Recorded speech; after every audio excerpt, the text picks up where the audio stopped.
Andrew, welcome. Welcome. Yeah. It's great to be here. Yeah, it's good to catch you between whirlwinds. Yep, You're headed to the Eternal City in 2 weeks? pretty much Okay. Okay, so you'll be there right after Easter then. right after Easter. Yep. Okay. Have you ever done Easter in Rome? Nope. First time. Yeah. Okay. I have been there during Lent. I was there during Christmas, but similarly, I have not yet experienced in the Easter celebration in Rome, which I really hear is something. Yeah, I'm pumped. This is actually my first time to Rome. So Oh, I was in Poland for World Youth Day in 2017, okay. maybe. I don't know exactly when that was. We went all over Europe. But yeah, never made to Rome. COVID hit. I actually had a Rome trip in 2020 as well, and that obviously shut down. So yeah, I'm pumped to go. And yeah, it's a pilgrimage. And we're going to be at Carlo Acuti's canonization, which is exciting. Right. First millennial saint he was born a year after me, 1991. Wow. I don't know what his birthday is, but so yeah, there's a lot of fun, exciting things. That's fantastic. You said before we went on that this is the first saint that you feel has been following you. What do you mean by that?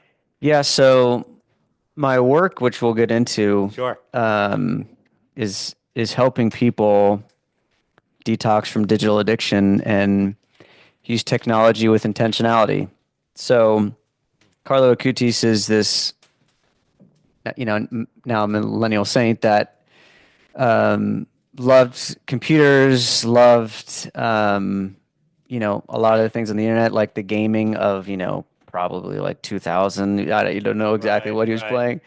Doom. Um, yeah, like some of the fun stuff, like stuff like that. But he, yeah, I think died at 16 from leukemia and was just a really holy, guy, radically loved the poor and used the internet to create a website that essentially housed all the Eucharistic miracles, and document a lot of the science and everything. And yeah, he also set like incredible limits on his own screen time, which again, what he was dealing with in whatever 2006, it's very different technology than what we're dealing with now and social platforms, etc. But even then, Yep. he set about 2 hour, 1 hour to 2 hour limit a week, Okay. which your average teenager right now is about 8 hours and 36 minutes a day. Whoa. Black and Hispanic kids, sadly, are at 10 hours a day. And there's data that um, it's up to 11 hours now post COVID. So more, How is that even possible yeah, when you're going to school? that's the thing. Right now, we're in this beginning of, I'd say, a movement that I hope to lead the charge in with our work. That, yeah, schools are starting to go phone free. It doesn't matter if you're left, right, religious, not religious. Like, there's this kind of amazing movement happening post this book called The Anxious Generation by Jonathan Haidt Yep. that is sharing all the data, like, on really how these technologies are affecting our mental health and physical health, spiritual health, social health. So there's a massive movement, like Newsom to DeSantis, which they obviously couldn't be further apart. They're both, going phone free, like for high schools and kids. So yeah, a lot of what I'd say is happening in the world in technology is my interest, and I'd say stems from my own addictions for many years with technology. Okay. Um, but to close out the Carlo Acutis thing, Yeah. so I got invited to go to this pilgrimage and play music for it and be there. And I was like, okay, this is kind of wild. Like, I've been just starting to learn more about him. I hear his name all the time, never really studied much about him. The day that I said yes to this pilgrimage was a Friday. I ended up going up to Cody, went to a retreat center because I was going to do a little silent retreat. Going into a room at this retreat center that I've been to before, they didn't even know I was coming to like 2 hours before. Okay, so like I go into the room and literally the whole room is a Carlo Acutis room. Like it's just pictures of him everywhere. I'm like, I walked in and was like kind of scared, and it was like his kind of like main saying, like, the Eucharist is a highway to heaven, or the Eucharist is my highway to heaven, something along those lines. So post that moment, it's just been the most absurdly hilarious things. Like I went and played in Little Worship Night in Jackson Hole, and the deacon comes up to me and he's like, "Here's a prayer card. I was just at the tomb of Carlo Acutis," and like stuff that just started to get like hilarious. People emailing me, "Oh my gosh, you got to see this documentary by Carlo Acutis." And then another friend calls me, "Hey, I was just at the tomb of Carlo Acutis." And I'm starting to be like, dude, I get it. Yeah. Like, you're after me. Okay. Like, what do you want from me? So, Stalked from heaven. yeah, like I've never really had one of these saints like really like I hear I don't know people say that right in the Catholic space like dude this saint's following me. I've never really had that. Like this is so blatantly obvious. Right. It's like dude like you're following me. Like what do you want? You know? Um so I'm excited honestly to find out. This is like pre knowing what this is supposed to become, but I definitely yeah, I'm excited to find out. Okay, so you're going to go to Rome and it's not just then a chance to see the eternal city. It's you feel as if there's some answers Oh yeah. or challenges awaiting you there. Yeah, because it feels like what I'm unpacking now, and we can get into anyway how I got into this work. Um, but it's to me, the more I've studied it the last couple years, slash really since 2018. So I can just give you the quick of this genesis of Please. this. I am a millennial, so I am 34 years old. I had MySpace and AOL and instant messaging in high school. And I would actually contend that those already began to be like corrupted, like twisted internet experiences, which we can get into later. But For you personally or just generally? me it, personally, but generally, like for example, did you ever have MySpace? No. Okay, Tom, dude, you gotta know about Tom. Okay, you don't know about this Tom guy. Okay, I don't even know actually like what happened to this Tom dude on MySpace, which maybe people on the internet could just look up. But I remember you had a top 8 friends or top 16 or top like 3 or whatever. Yep. And I specifically remember like my best friend, it was such a huge deal. Like your top 8 was a big deal. Like if you were like number 1, like that's your best friend. And everyone saw it online, right? And everyone knew that like this person was your best friend because they're their number 1 on MySpace, right? And I just remember like drama would break out or like something would happen or like they said something or there's gossip. And then you would put that person from a 1 to a 3, and then that would Oh. just wreak havoc, right? So the top 8 was a big deal. I'd say already in that capacity. What is the age of our viewers? How do we know what? Golly, all ages. All Yeah. ages, yeah. Okay. Yeah. Well, I won't be like super vulgar or Probably anything, not a but lot of 8-year-olds. okay, that's great. Yeah, I'm not gonna say anything like too crazy, but like I'd say already freshman year of high school, MySpace, like the the pictures that girls were already posting were incredibly promiscuous, Mhm. like instantly. It was like the second that was possible, like the angles, the body parts. I mean, it was bad, like already. So anyway, and those are just Because normal there things. was all of a sudden now there's this competition. Like if you're competing for attention, there's specific things you have to do in order to pull ahead Yeah. of the next person down the line. Yeah, I'd say the internet in general, and we can get into too, like just these mechanisms at play that these tech companies are like purposely exploiting, and know they are. But I'd say they elevate things in the natural that were normal, right? That maybe women or men would do to, Right. get There more has status. always been competition Right. for attention, Right. sexual or otherwise. Right. It just in this disembodied like avatar experience now, it just all gets elevated and then hyper extremified. Yeah. So anyway, I'd say early on MySpace, I mean, it was already causing so much drama in all of our lives in high school. Like already 8th grade AOL instant messaging, like messaging girls, like it was the first time I was trying to like spit game, like Right. online or whatever. And it was like just these super weird, like little 8th grade like relationships. Like, do you like me? Ha! Just like, but it got weird already. So my point is early on, I'd say already just the human proclivity for these things to be twisted, I could see was now looking back already happening, right? But anyway, so I got onto Facebook in college. The smartphone came out, I think 2007. I got mine, I think 2009. And here's like an interesting thing, I think, with the smartphone specifically. I had the flip phone and I had my slide and I loved them. I actually don't remember the day I got my smartphone. Like it was just like I look back and it was just all of a sudden a part of my life. And it was a part You of woke up every to moment of your my life. smartphone the way people find themselves in a dream space, like, oh, I'm just here. Yeah. Yes, that's exactly, yeah, like it just was there and then it infiltrated everything. So it's like I got on Facebook, got on Instagram, Snapchat because there's a cute girl, and I'm like, wait, I can literally just watch what she does all day on her Snapchat story. I'm in. It's like it's really like when you think about what's happening on these platforms, it is just the creepiest. It's just very creepy and hilarious actually, because like I simply the only reason I went on Snapchat is because like this girl I was interested in was on Snapchat and then she posted all of her day. So I could kind of just see what she did all day, which was awesome. But in reality, it's really creepy, right? But yeah, I I have started. this image of what our reaction would be if, as we went through our day, there was just this cloud of other people's phones just floating in the air I love behind that. us and just like followed us around like a flock of crows. I love Like that. that would be the weirdest image Yes. or the weirdest experience for us. Or if you just allowed, say, that whole crew of 150 people, maybe at the time, obviously now it's millions.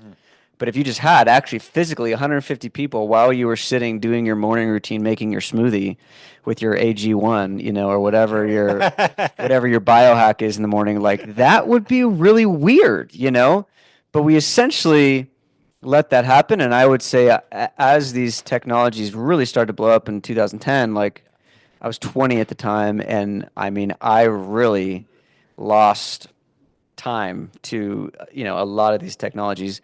Well, mind you, I started playing music when I was 12. I played a lot of rock and roll and reggae and smoked a lot of weed and did a lot of drugs in high school. Okay, so like I partied all through high school and then had my kind of reversion to my faith after high school. So I got caught by the cops. I had to go to court. I was like, this isn't a good life. I should probably do something different. Had no desire for religion, for God, anything like that. I was forced to go on a retreat and in adoration just had this life-changing experience. So that was 2009. And then obviously that led me into going to Franciscan University and studying theology and philosophy and getting in, I really switched from like rock and roll and like T-Pain to like praise and worship and like Matt Maher and Chris Tomlin. It's like it's kind of hilarious when I look back on it. But anyway, in that early stage of this whole new social media thing, um, yeah, I mean, I got addicted to everything very quickly. Um, Do you think you have a natural proclivity for going to the extremes of anything you're into? yeah, I for sure do. Um, but as we can kind of unpack as this goes. Like, I would say with how these technologies, even the smartphone is designed, um, it's to create engagement, right? Which is to keep you glued to the device, which is how companies make money that they're not free, right? So like Facebook, Instagram, Twitter, or X, what it's called now, Snapchat, like name your free, quote, free social media app. It's actually not free. Like people are paying incredible amounts of money. I think 2023 Meta made just 44% of their revenue was $60 billion, right? And So that was through ad space on its different 90% of their platforms. income is ads. Like literally people paying money to get data on your every move that can be perfectly targeted at the right moment. These technologies literally know when you're emotionally unstable, when you actually need, um, I mean, when you need a hit of a pick me up at the right time. I mean, these adaptive algorithms are insane, actually, on how well they calculate when and where to give you a hit to keep you engaged. So this is a lot of Jared Layner's work. I mean, literally down to your eye. Obviously, the camera is actually taking data from your eyes and how long your eyes stay on certain um, videos. You know, obviously the algorithms are unpacking that data as you're scrolling. Like, what do you click on? How long are you on it? Um, I mean, it's tapping into so much, pretty much everything that's possible. I've talked to a lot of guys in this space that's able to be extracted from your smartphone and these social media platforms, like, is happening. So, There's an identifiable behavior. It's been identified and is now being tracked. yeah, Google essentially has about 3 million data points on like each person, like just incredible amounts of data, right? So anyway, I don't know if it's so. Yeah, my contention, obviously, with like while I have a proclivity to go like all in on things, I'd say in regards to technology, um, it's exploiting purposely vulnerabilities in human psychology for every human person. Now, some people have different, um, you know, uh, underlying issues that obviously can make that more extreme. But anyway, early on, like I was posting my whole life, my like in early 2010s, right? Like showing every show because I started getting calls to go play music places, and it was like this is amazing, like, and I have to post. Like I remember people telling me, like even like some of my early manager, like I need to post 6 times a day at these certain times, to keep engagement and all these things, like on Twitter at the time, Instagram, Facebook, my Snapchat. I mean, there was a whole game to it then. Obviously, this still exists now, but I was really in it then. So, And was the satisfaction there, or was it just, I got to do this in order to continue my career, which ultimately led back to money? Or right, was actually the appeal, if I post 6 times a day, I'll be popular beyond the dollar signs that could be attached to that? right.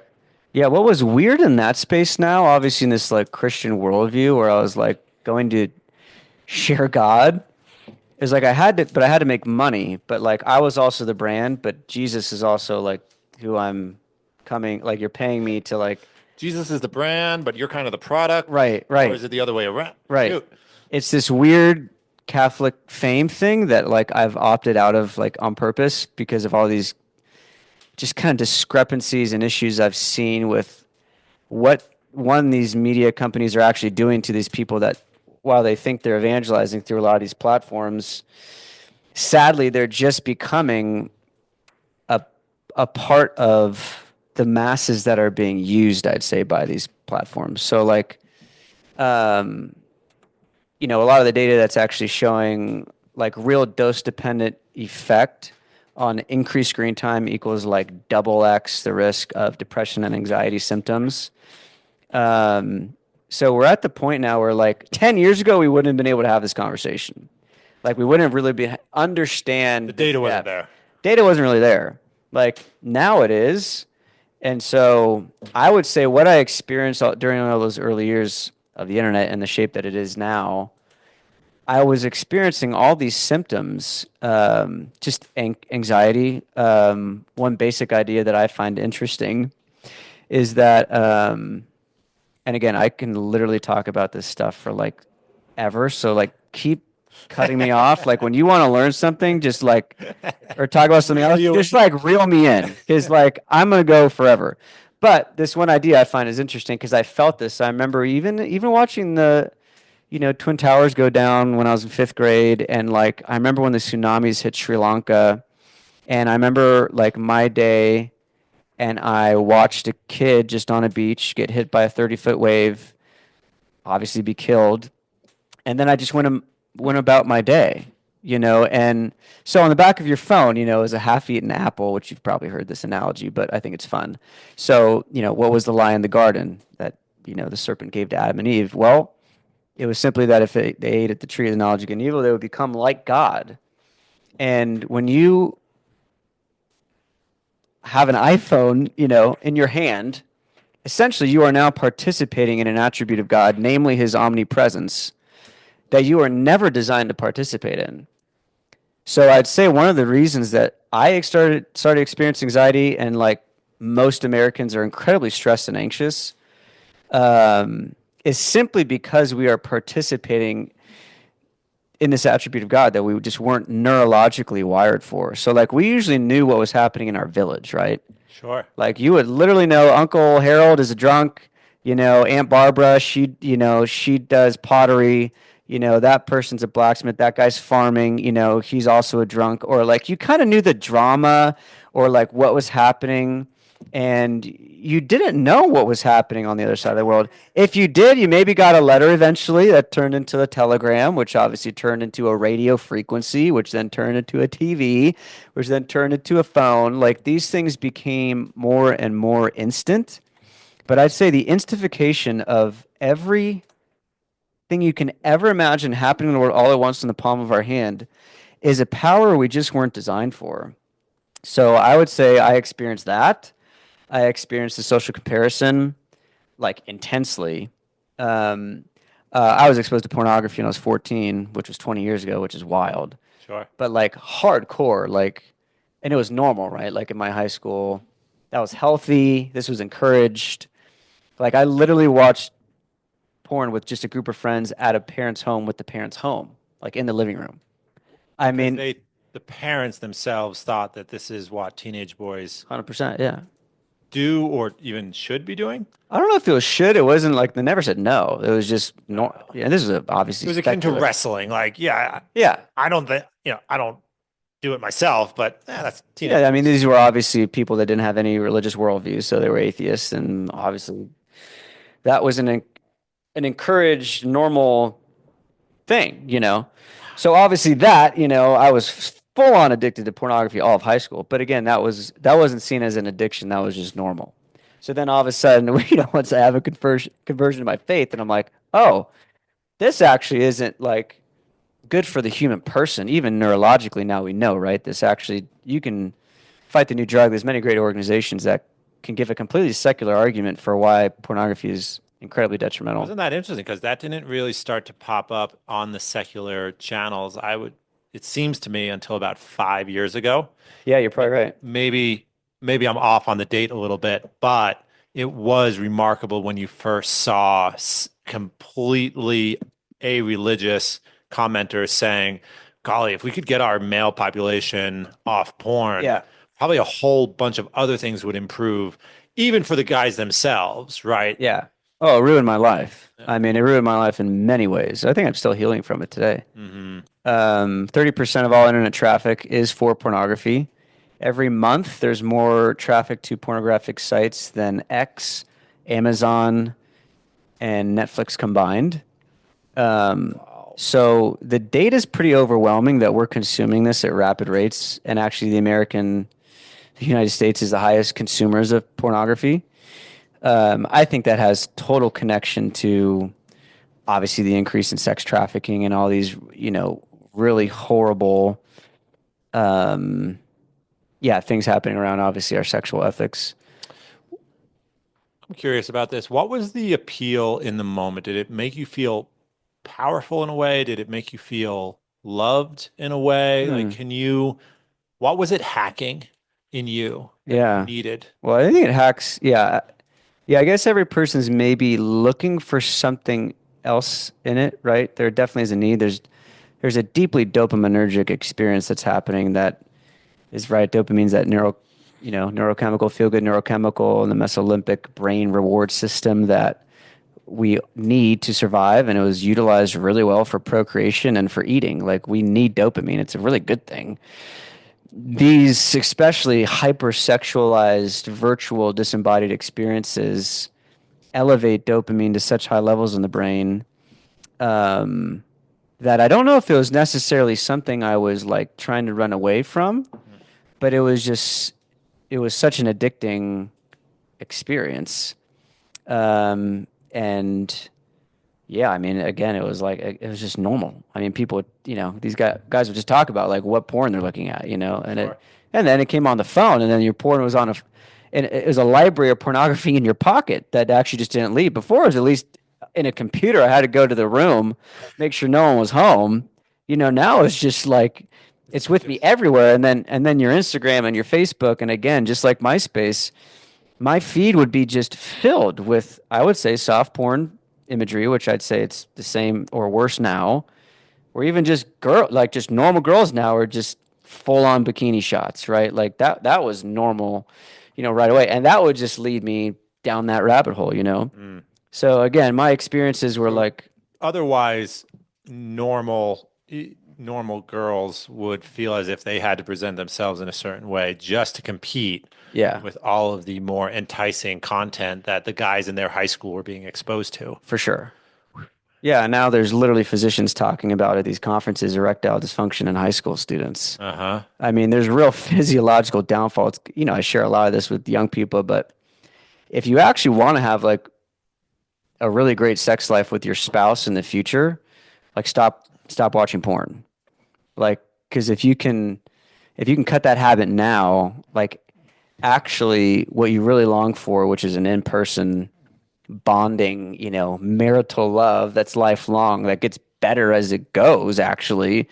Um, yeah, the pornification of everything is like the sooner you can cut that, the more your brain's going to be able to heal. I mean, it's literally rewiring the brain, and actually, the place in the prefrontal cortex where there's DGM, dense gray matter, is literally shown with excessive just screen time, and then also internet gaming addiction. A lot of these behavioral addictions, it's literally decreasing the dense gray matter in your brain, which increases And impulsivity. then by analogy, it's sort of like rotting out a piece of wood. Like it's just Yeah. being, Oxford's 2024 word of the year was brain rot, which is actually how they're showing that. And Nicholas Carr has shown this in The Shallows and in his latest book, Super Bloom, how these technologies are interfaced with the digital is literally declining our cognitive faculties, memory consolidation, our capacity to think, obviously deep learning, and a whole slew of, I mean, the studies, I have a lot of them compiled. They're fascinating. Even just the presence of the phone in a few of these studies at these universities with students showed that those who had the phones just next to them during some, tests of IQ and comprehension scored worse than the people whose phone was in the other room. So even just buzzing. no, just even the presence of it. So they call that brain drain. So it like literally drains your cognitive faculties, even just in its mere presence, right? Because it's just this endless novelty in the palm of your hands. Again, this omnipresence that we just weren't meant to experience. So this is all happening to me in real time, right? So like Instagram's getting more pornified. I'm comparing my life to everyone else's. These people my age are rich. Like Justin Bieber's already made $1 million and I haven't. Or like this person's like married now and oh my gosh, like I can't even get a date. Or like this isn't working out in my life. I mean, it was just you open yourself up to, again, a realm we weren't designed to be in. So all the data we have now that there's causal evidence that increased exposure to TikTok, Facebook, Instagram, Snapchat, X, like pretty much all your standard traditional social medias now, like there is a dose dependent relationship with poor mental health outcomes. So I had to say I had experienced a lot of that. And by 2018, I'm like, I need to delete all this. Okay, but back up to 2010 for a minute. What was your you had a digital diet, what you were consuming, but it also sounds like you were also on the digital hamster wheel of it was part of your job Yeah, to totally. produce a certain amount of content. No, and the lie was that I had to do that to get gigs. But okay, sure, it was a lie, but it was like, what did your day require? You were saying Right. 6 times a day just on one platform. So like, what did your day look like? I just want to understand Yeah, that. yeah. That's a great question. I mean, so in that world, right? Like, I mean, you're traveling nonstop. Okay. So I'm posting my flights and, which is like either my feet or like looking outside the plane or like, and then my story will all of a sudden go to like this huge crowd I'm in front of. And then I'd get like hundreds more followers after that event. Um, That and, had to feel good in a certain way. oh, it felt amazing. I mean, that's what felt so wrong is that it felt so good. And then the whole point of what I'm doing is to share this faith with people that's actually really not supposed to be about me. And C.S. Lewis, said humility isn't thinking less of yourself, it's thinking about yourself less. And I'd say all of these iPhones and all of these I products that exist um, were making my life all about me. I mean, I was looking at my projected, curated Instagram feed of what I wanted the world to see, and it wasn't really me. And then, but everyone's doing it. Everyone's showing their best drink on their best vacation with their greatest looking date or person or trip. And it's just this highlight reel, right? That I was like, I kind of hate that I'm doing the same thing as everyone else because this isn't actually real. But then also at the same time, I could feel that ego boost. Like I liked when I would post, and this is what millions of people are experiencing right now, and sadly, young people are getting absolutely decimated by the like button, which we can dive into the data on that. But I remember feeling the dopamine. Like I look back now, I was like, whoa. I remember feeling the dopamine hit of loving that feeling of people commenting and liking my post, because it felt like I was really doing something, I was living the dream, essentially. I was getting paid to travel around the world and play music, Indifferent of like, I mean, I was doing it better than most secular people, like I was making decent money, you know, Doing um, something you loved, doing something I which loved. how many people dream Totally. of 1 year of their life being like that? Yeah. And I meet all these people in airports and I'm talking to people on flights and conferences. And I mean, I felt incredible purpose, right? Because ultimately I was, sharing God, but it was the branding of my life. And then again, like my downtime in between travel, scrolling, like, oh, flight's delayed, scrolling. Oh, I'm in bed, scrolling. Like it was just so much a part of my day to day, right? And so I couldn't tell you exact. Every day was so different in that world, but most of my downtime, I'd say, was being sucked away by that. And then I'm like trying to be pure, like all of a sudden I'm like, I'm trying to live out chastity. All these platforms are literally doing the complete opposite of that in my life, So I'm like, okay, how bad do I really want to be free? I really feel compulsively like I have to check, these platforms like I'm gonna opt out. So I told my manager like, hey, I'm gonna delete my social media and go to a flip phone, and I have a full website, manager, booking agent, the whole shebang, right? And he's like, dude, that's a horrible idea, And I'm like, I know it's a horrible idea, but like, I have to do this for like my soul. So that year I did, I kind of specifically remember like actual withdrawal symptoms, which actually a lot of the literature is actually showing today. There's a real clinical diagnosis now called nomophobia, which is, anxiety, depressive symptoms people have when they have any distance from the device. Um, so I remember when I got rid of my smartphone, deleted all my social media platforms. I mean, I felt this FOMO and this withdrawal and irritability and anxiety that was real, like probably for 2 weeks, because I was just phantom checking for text, for an email, and I was T9 texting now on a flip phone that was freaking horrible, right? And it was like people texting me. I'm like, dude, please don't text me. Like, I can't do that anymore. Like, this is impossible. Just pushing one little So letter at a time. yeah, God, it it sucks. was like A, B, C, D, E, F, and then I would like delete too fast, and it would delete the whole thing, and I have to start over. It was horrible. But that year, I mean, went all over Canada, all over coast to coast, U.S., Europe. I got busier that year, more places around the world without social media and with the flip phone than I did all years prior. So to me, it was just God being like, just kind of giving me some confirmation, like I'm so much bigger than this. I still today, I think word of mouth is the most powerful thing on the planet, even in sales and business. And um, so that those 2 years were like incredible. So many things started to improve in my life. So like my attention span improved, my concentration improved, my prayer life improved, my purity improved. I say my friendships improved, my happiness improved, my sleep improved. It was like across the board. Like you actually just don't know what life is like till you take some time away from these things. It was so transforming. Um, and then and here's one moment I'm writing in my book actually right now that came back to me, but it was 2020. It was in January. It was the biggest show I've ever done so far. It was 10,000 people in this arena in DC. And I remember people, being there and seeing us play and like, dude, you've made it, bro. Like, yeah, like this is it. And it was incredible, right? Like, it was amazing. But I remember feeling incredibly empty inside, like really burnt out.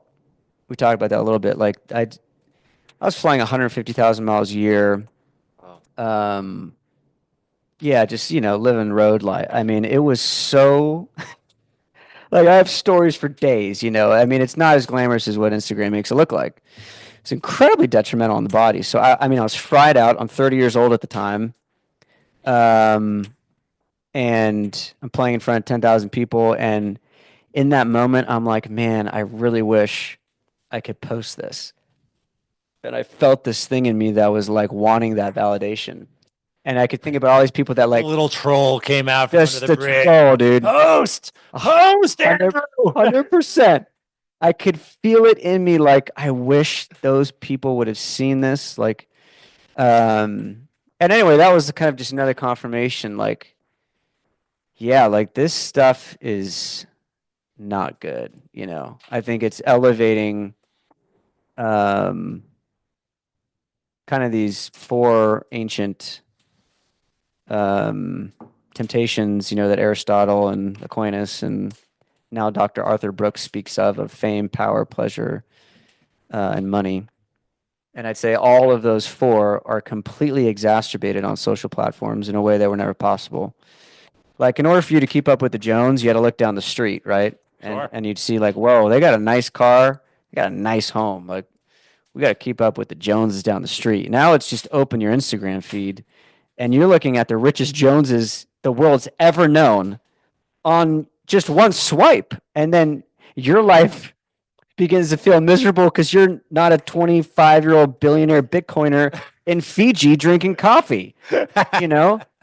And for men and women, these things are very different, right? So just some quick stats of like the reality of what this stuff is doing to younger generations. Yeah, this I is love that image. 25-year-old billionaire Bitcoiner in Fiji drinking coffee. So true, though. Son of a it's bitch. it's I gotta get up at 6 to be at work. I know. What am I making an hour? I'm exchanging time for money or whatever. So anyway, there's about 10,000 sextor. This is going to get really intense, but this is just the reality of what's happening. There's 10,000 sextortion events on Snapchat each month. So these are pictures that are being held ransom that, someone's asking for money.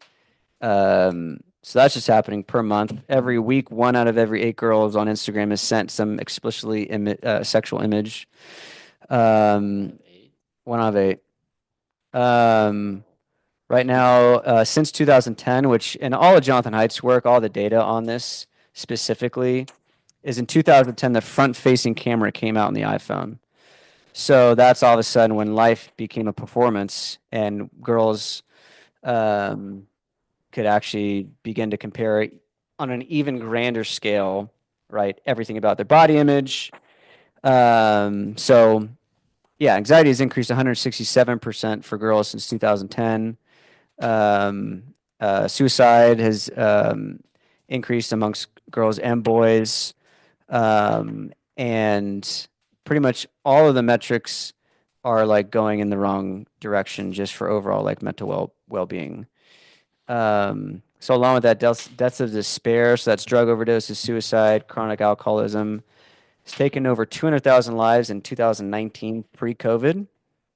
And I'm going to get to some of the reasons why I think we're living in this like biological mismatch and how technology is kind of playing a role in that.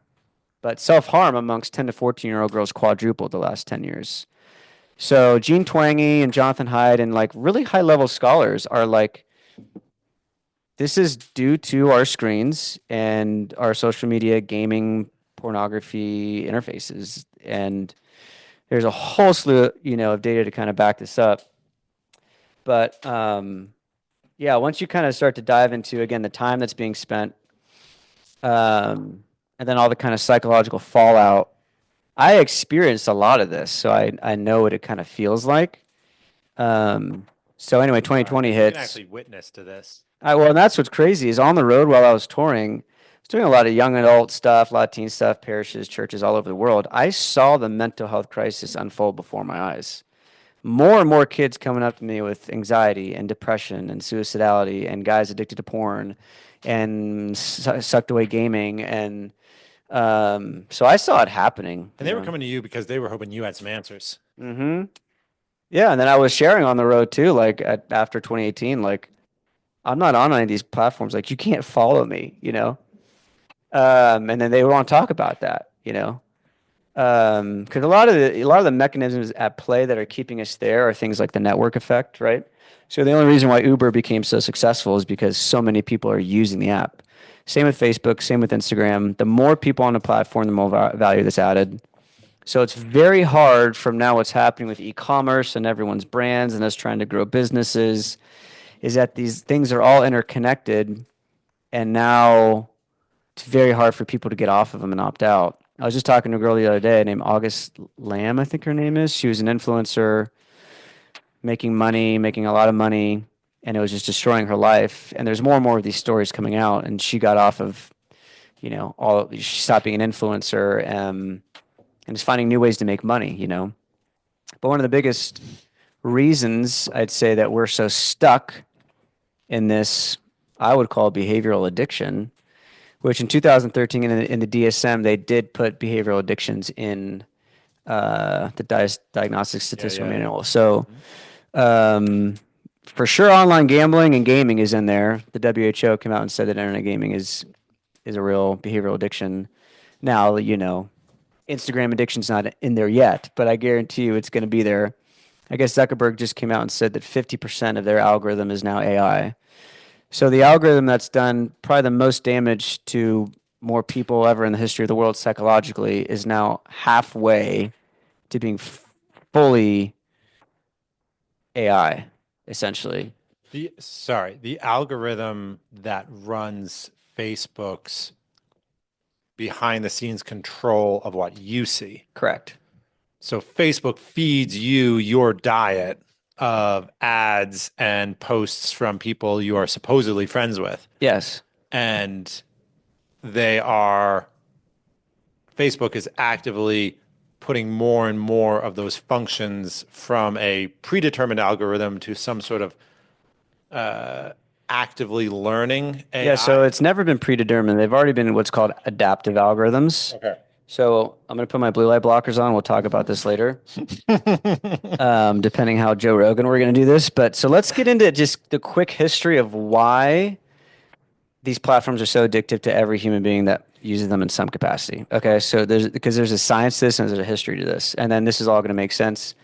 And there's obviously like way more data to share on really the depth of the fallout that I want to make sure like I kind of do justice to. Sure. But so you have guys like BJ Fogg, who is kind of the godfather of what's now called behaviorism, which is literally ways to addict people through machine learning.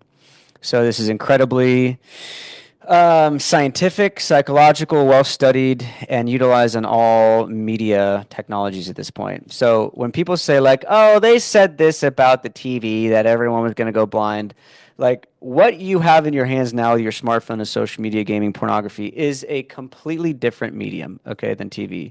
So let's just first get that out there. But BJ Fogg was a psychologist who essentially wrote a book that became very famous that pretty much all of the founders of big tech, your Zuckerbergs, your Kevin Systems, your Silicon Valley guys, all went to his class on persuasive design. So he unpacked this psychological school of thought called persuasive design that is now embedded in all of our technologies. So it starts with B.F. Skinner in the 50s, who ran Skinner cages, right? Skinner box, where rats, they were trying to find out some of the reasons for addiction and found that these rats were actually becoming more addicted to substances through this intermittent positive feedback. So instead of just giving them a hit every time they knew it was coming, when they made it intermittent, it actually created more dopamine and more addiction. When they had to play the lottery to get their dopamine hit, Variable rewards. that was more effective than, oh, I just run over to this bottle and get the Yeah. cocaine laced water. Yeah. So they had morphine or yeah, cocaine laced water and eventually would just ping the thing enough to where they died, right? So this was discovering some more of the addiction science. So keep B.F. Skinner in mind, but go now to 1970s where Dr. Bruce Alexander, a Canadian psychologist, runs the same studies and the Skinner cage or Skinner box experiments showed that this certain level of addiction is determined by the substance. So if the substance is this addictive, that's the reason. Dr. Bruce Alexander is like, I think there's something more to this. I think this has to do with actually environment more than the substance. So he did this really famous study called the Rat Park experiments, where he essentially created a Disney World for rats, right? It was 100 square yards. They had food, wheels, mates to have sex with. They had everything that they needed and wanted. Now, also during that experiment, they put in the water that had the morphine or the addictive substance, cocaine or whatever. And to their surprise, the rats never took it. They had physical exercise, they had food, they had sex, they had play. They didn't get addicted to the addictive substance in the cage. So what Dr. Bruce Alexander kind of discovered and actually showed is that actually it was isolation that leads to addiction and environment way more than just the addictive substance itself. And did these studies again on humans as well. And I found the same thing in these Aboriginal kind of communities that actually when they were put, in these different environments, the levels of addiction went up radically. So think of now modern 21st century. Think about how we're living, right? Dr. Anna Lemke talks about this in Dopamine Nation, but the average work week for the average human person 100 years ago was 6.5 days a week, 10 to 12 hours a day, with about 2.5 hours of leisure a day, maybe. Now, like And this is in a industrial society, or this is in like even a rural this is rural. This is you're moving all 10 to 12 hours a day, 6.5 days a week, 50 weeks out of the year, right? farming. Just moving, just working your ass off. Very little time for leisure. Mind you, today that leisure number is up to about 5.5 hours. We're mostly sitting. These technologies now, and this is obviously a lot of Putnam's work, his book Bowling Alone, and some of these studies that started to come out, which is even what suburbia and even the technology of the car has done to us, and at least taking us away, from real community experience. So, like, think about 100 years ago what the day looked like. Now, like, we're isolated. We're all digital avatars. We're sitting indoors in indoor lighting all day, not moving. And loneliness and isolation are at epidemic levels. Dr. Vivek Murthy was a Surgeon General last year that wrote a book called Together, which is literally all in the data of how many people are alone today. And I would conclude, obviously, it's a huge portion of that is due to our technologies. But so, like, take our kind of average day now. It makes way more sense to me now that as social beings, we were designed for the social. We are living in the complete opposite of what our evolutionary biology was designed to thrive in. And while that's happening, now you guys have guys like B.F. Skinner, to Dr. Bruce Alexander, to guys like B.J. Fogg that then teach literally all of your tech giants all of the most addicting, habit-forming psychological tactics that could be utilized in technology. And all of them use those. And 10 weeks actually after Facebook, I think, utilized some of Fogg's work, I mean, they exploded like very, very quickly, like millions of users. So let's just look at some basic. Sorry. Once Facebook used the insights, Yes, from Fogg. Sorry, Fogg, yeah, Fogg, BJ Fogg. To modulate their It's manipulating algorithms? it's manipulating human behavior. Okay. So we don't even know what their algorithms are. There's a black box. No one knows Oh, actually. for sure, because it's proprietary. Yeah, and that's where they're utilizing these tactics. So very basic equation actually, which is super effective. Tell me when you want to like talk about something else too, because No, no, no. I'm This still is going. great. Okay. Okay, so B equals MAT. Behavior equals motivation, ability, and triggers. So Fogg had a very famous saying that, he shared with people that you want to put hot triggers in front of motivated people. So what are some of the most motivating habits that humans desire? I mean, I would say it's like connection, obviously status. We're obviously looking for some type of escape, I'd say in some way. Like we naturally, I say, want to escape if we're feeling caged or lost or isolated. And we're social creatures. I mean, that's literally how, our brains were wired. There's a physician at UCLA, Dr. Lieberman, who talks about like actually the brain is constantly like when we stop doing an activity, our brains naturally switch to thinking about people. Like our default is social, which is really interesting. So motivation equals, sorry, behavior manipulation equals motivation, ability, and triggers. So we're just gonna walk through that, and I'm gonna show you how that's literally embedded into everything in that device. Sure. And that's what's keeping us engaged, which is creating, I would say, real behavioral addiction. So, yeah, you want to put hot triggers in front of motivated people. People are motivated to connect with people. Um, uh, Motivation. So, just take Instagram for example. We have a natural inclination, motivation to memorialize things and share them with people. And again, the like button was like the biggest dopamine hit you could ever kind of experience in a digital interface, right? So the motivation is there for people to put in content that they can get social feedback from. Now, the funny thing about this is like I remember feeling that, um, and I remember like really like looking through every comment, like pressing the likes and seeing how many, seeing what people liked. I mean, it's deeply embedded in our psychology to be approved by people, right? So the Oh, motivation's it's a incredibly high. survival. Right. It's a survival need, right? If our Yep. village doesn't approve of us, there's a chance that we'll be abandoned, which is a threat.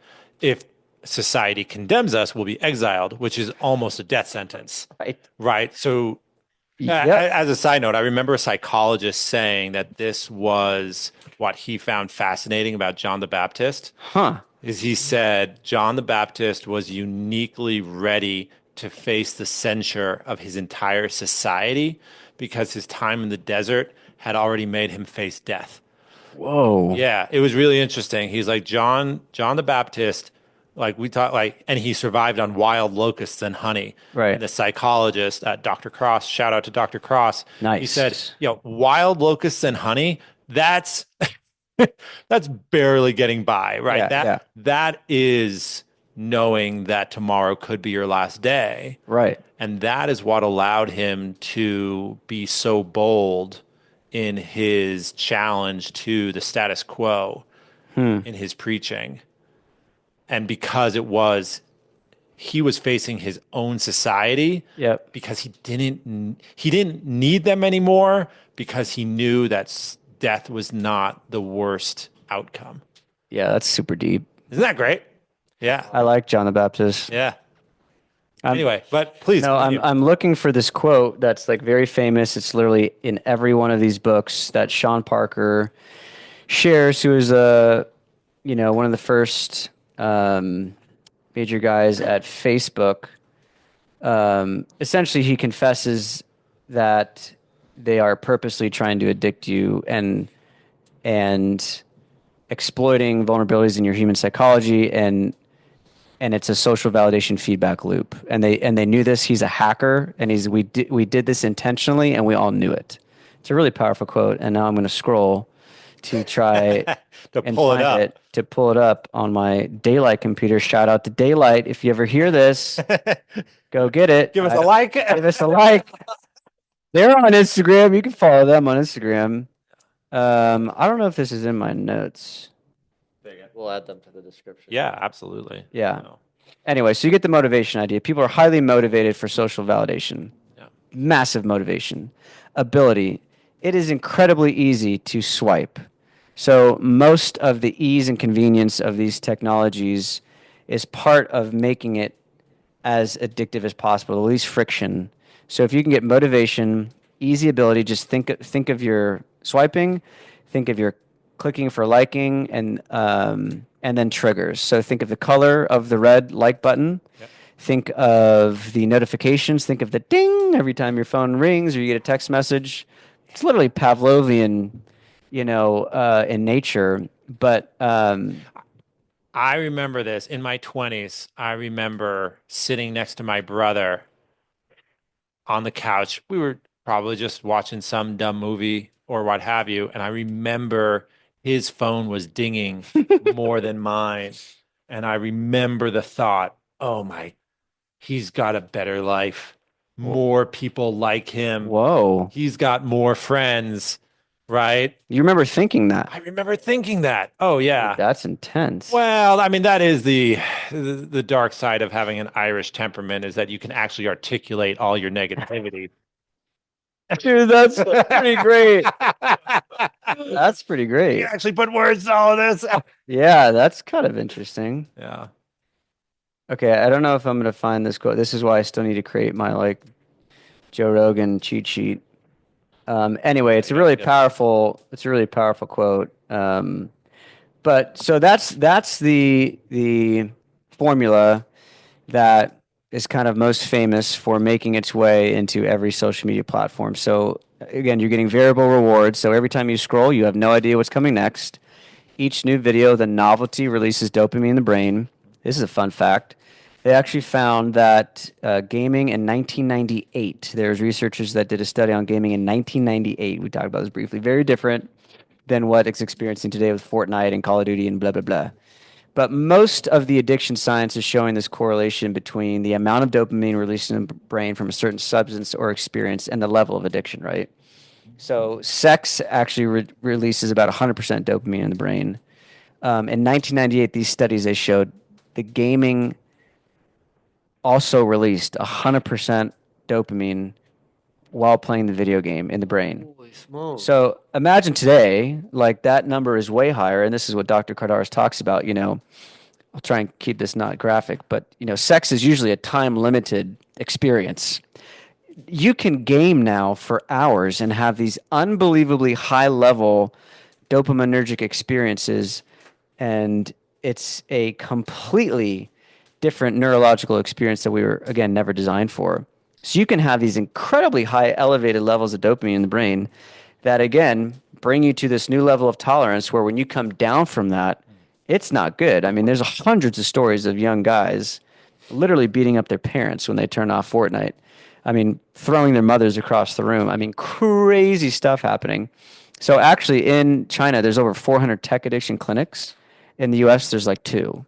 So we're like largely behind on addressing the problem. I mean, the gaming addiction, like just stats are like incredibly alarming. And I kind of remember, like, I liked video games, but I liked being outside more as a young guy, like surfing and playing sports and being with friends. Like, but I remember playing Call of Duty and Halo, and I loved like Tony Hawk, Pro Skater, and like some of these like old one. Like, Yeah. I definitely played enough video games, but I never it never swept my life away, but I had plenty of friends that it did. And then I think of obviously today and all these gaming technologies. Again, literally, your top tech and gaming companies have hired the smartest high level PhD psychologists to create their gaming and products to be as addictive as possible. Now, this has all been documented, and how they're doing it is obviously kind of what we're unlaying here. So it's, motivation, ability, triggers. So that's all kind of in your digital interface. And when you're feeling isolated, like we talked about with the Rat Park experiments, and you're feeling disconnected, it's this negative feedback loop. So you're on Instagram and Facebook, and there's all these studies called Facebook depression, that literally show studies of young people that are on these platforms and have depressive symptoms after, and they're trying to understand like what is the mechanism exactly. And they say it's not necessarily the Facebook in itself, but it's the experience of the social comparison that leads to depressive symptoms, right? But the reason you can't keep scrolling is because of the novelty. It's because of the infinite scroll. So there's no breaks, right? It doesn't just stop. And then it's like, you scrolled enough for the day. It never ends, right? So you can scroll for hours and lose time. I hear students all over the country that share this with me. And it's the dopamine that is, again, rewiring our brain. So it's like, while we feel like we're freely, you know, having this like enjoyable experience, we're actually being like manipulated through these different tactics. In the natural order, dopamine is supposed to motivate us to go hunt, to go Yes. find. Okay, so it's a motivator. Yep. And it's It's not a good. reward, right? Well, Like, it does give us the reward of the experience, which wants us to do it again. There's a reason eating is pleasurable. okay, Sex is pleasurable. It makes us want us to do it again. So there is a reward to it. okay. I guess Um, the distinction I'm trying to draw is like, is it like, okay, dopamine motivates us to go hunt the wild boar, and then serotonin rewards us for actually having killed, and now we are eating the wild boar? Or yeah. is it dopamine is on both sides of that?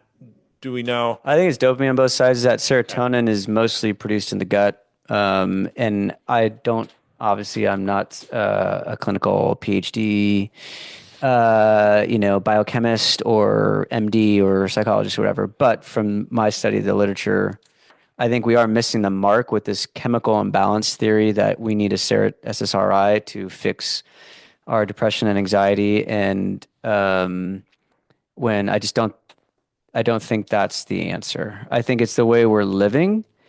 I think it's our modern living environment. It's our toxin exposure. It's our light environments. It's our digital stimulation. It's our nutrition. It's a whole plethora of other things that Anna Lemke even talks about. That physical exercise is more beneficial than any pill. Like the data is there. Like physical exercise has better outcomes on mental health than any pill. So like um, yeah, there's an actually interesting study here I'm looking at from Gene Twenge. Have smartphones destroyed a generation? Um, and this is what she shares, quote, the arrival of the smartphone has radically changed every aspect of teenagers' lives, from the nature of their social interactions and their mental health. The article looks at the graph of teen behavior from 1976 to 2016 and finds that there's a dramatic change of slope in 2007 between hanging out with friends, age at which they got their driver's license, dating, sleep, and loneliness. The strong correlation between the changes in the graph and the dawn of the smartphone suggests that cell phones are making teens seriously unhappy. They spend their time on their phones in their room alone and often distressed. So there's this real isolating experience that the device is doing to us, where Sherry Turkle talks in her book Alone Together, which I think is a genius title. We're all in these perfectly curated, purposely addictive algorithms that are keeping you scrolling longer than you want to, comparing more than you want to, and being exposed to more ideology than you want to. And it's really separating the fabric of our social connections. So what's so funny is like the name social media. It's actually the least social thing you can do. And from every metric that I'm looking at, it is completely eroding healthy social connections. So like Harvard has one of the longest standing studies today on relationship health, the Harvard Development Study. And to this day, it's like the number one predictor of longevity, success, and happiness isn't how much money you made. It's not your IQ. It's not like any of those things. It's actually your relationships, which is, I think, super fascinating. That like that's the determined metric of really optimal well-being is your relationships. And so I would contend that while you can text fast, you can FaceTime everywhere, you can see everyone doing everything all times, it is horribly missing the mark on what we need to flourish and to build real authentic relationships. So Dr. Dunbar was an evolutionary psychologist that gave this, Dunbar number of 150 people is actually the real amount of friendships you could facilitate. Yeah. That's acquaintances, right? 50s like more inner circle, 15s kind of those deeper relationships, and then really close is five. 5, 15, 50, and then 150. 150, yeah. 150 is your village. Yep. 50 are your friends, Yep. your buddies. Acquaintances, really. Yeah, your buddies. Then 15 friends, Yeah. 5 confidants. Yeah. And I would say when I was on social media, I had thousands of followers and thousands of friends. And man, I couldn't keep up with them. Like, I'm horrible at keeping up with people. Like, if you're not in my physical proximity, it's just really hard for me, And then I've started to stop feeling bad about that because, again, like, we weren't designed for omnipresence and we weren't really designed for people to see our everyday, every thought, every action. And I noticed that now at this point in my life, I really know who my friends are. I really have deep, intimate friendships that are way less than what I had online, but there's so much more enriching, you know? So there's something very deep happening with friendships online. And I mean, when I speak to young people around the country, and so we run these detox villages, I call them, at universities around the country where students are taking on light phones, getting rid of their smartphones or dumbifying their smartphones. We go through all these kind of detox protocols. So I'm like just getting some incredible data just from the kind of experiment we're running around the country. But I'm noticing a lot that friendships, and I would even say this is happening in adults too. This isn't just like teenagers. Go to an airport, like every adult is staring, looking down at their phone. Like we're all addicted, right? I don't think this is just a teen problem. I was in the airport this last weekend. I was shocked to see someone reading a book. I know. Yeah, I had to look twice. What? You know what's funny doing this? God, Like, they're reading a book. I know my life is like literally studying this stuff. So every day I'm in an airport, which is like every week, it is just like the most depressing thing ever because it's just like everyone's looking down the phone. There's going to be a point where I explode and I'm going to just yell and be like, everyone look at everybody, like talk to people. I don't know. I'm going to do something. Go viral. Right. Yeah, yeah. Go viral online and then There's an incident waiting to happen. 100%. But our friendships are deteriorating in ways that while we're hyper connected, the hyperconnectivity is actually not what we're physiologically designed for, right? Like, so there's something happening even right now as we're like having this conversation that is not possible online, which is physiological. This is not woo woo and weird. You're actually bioelectrical beings. So there's a reason you have a heartbeat, Yep. you have a pulse, Yep. right? We're more actually electric than biochemical. Right. So there is Heart Math Science Institute. They'd have some really cool, interesting data on actually the frequencies by which our heart is beating in that distance where those frequencies are emitting. And so there's oxytocin being released. There's actually emotional intelligence happening right now. Like you just did something with your eyebrows where you kind of went down a little bit like that. And I was able to pick up on that. And things now that are happening, like I remember texting girls, and like that I was dating, and like even just texting, I think it goes so wrong. Like think about how many texts you sent that were misinterpreted, that they didn't hear your sarcasm, or I saw that they read it and then they never responded, and then I'm waiting forever to look and see if they responded. I mean, I think I broke up with my girlfriend on text like my senior year of high school. It was like it was so stupid. But this is the day-to-day life for most human beings today and most young people. And again, if this is both of your days today, I'm not here to condemn you or judge you. I am here to just share the truth. So your average American is texting adults around like 40 to 50 texts a day. Teens are in the 167 texts a day realm, maxing out at like 2,000 notifications a day. Yep. 2,000 notifications? Mm-hmm. Up to, yeah. So talk about like a That's different 100 an hour. talk about, yeah, your average American is just looking at the device 352 times a day. That's every 2 minutes and 45 seconds. Yep. So these things are having real cognitive, neurological, physiological effect. So again, my main point with the motivation ability triggers is like these are purposely being designed to create engagement, to make money off of your data that is being sold to the highest bidder. My question is on the ability side. So it seems to me, or it occurs to me that, okay, so behavior equals motivation, ability, and trigger, Yep. right? I'm curious, okay, once upon a time, if you wanted that dopamine hit, if you had to exhibit a certain behavior to get it. But the Mm-hmm. ability factor was actually pretty high. Like if you wanted to eat, you actually had to go hunt something. If Yep. you wanted um, some sexual reward, you actually had to at least go talk to somebody, right? Totally. Right. Um, my question to you is the genius of the social media platforms is that they have reduced ability to something that everybody has, which is just swiping. Like they've made the behavior is so easy to get out of people because the ability is so universal. I can swipe any hour of the day, all day long. Oh, Anyone can do Yeah, it. two-year-olds know how to do this now. Yeah. Yeah, it's 100% it. Yeah. Yeah. Yeah, the ability is Might incredibly not be easy. complaining as much about the social media companies if they required these huge efforts in order to get the dopamine rewards that they were offering, right? If like in Yeah, that's order a to great point. scroll another 10 videos, you had to do a handstand. You know what I mean? Like, oh, you want to see our next content? Do a handstand and upload a video. We'd be like, this is hard.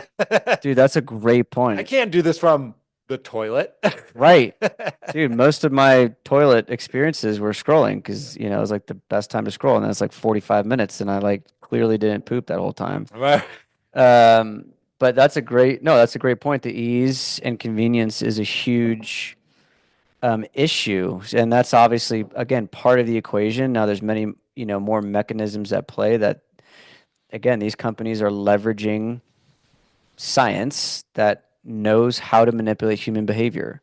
So literally, your personality, I would contend, is being shifted and shaped. So the way our personalities are usually experienced, and I remember this in high school, like I was kind of able, like I'm kind of a chameleon, so I could be with the skaters. I was with like, the jocks. I could hang out with the surfer dudes. I was also a musician. I was able to kind of like put myself in a lot of different social settings and adapt and would act differently in each of those, right? And that's pretty normal, sometimes pretty natural for most socialization. But now, Probably, and that's honestly, let's defend that for a minute. That's yeah, probably useful to the human tribe in the sense that every tribe has needed a herald that can move between different groups.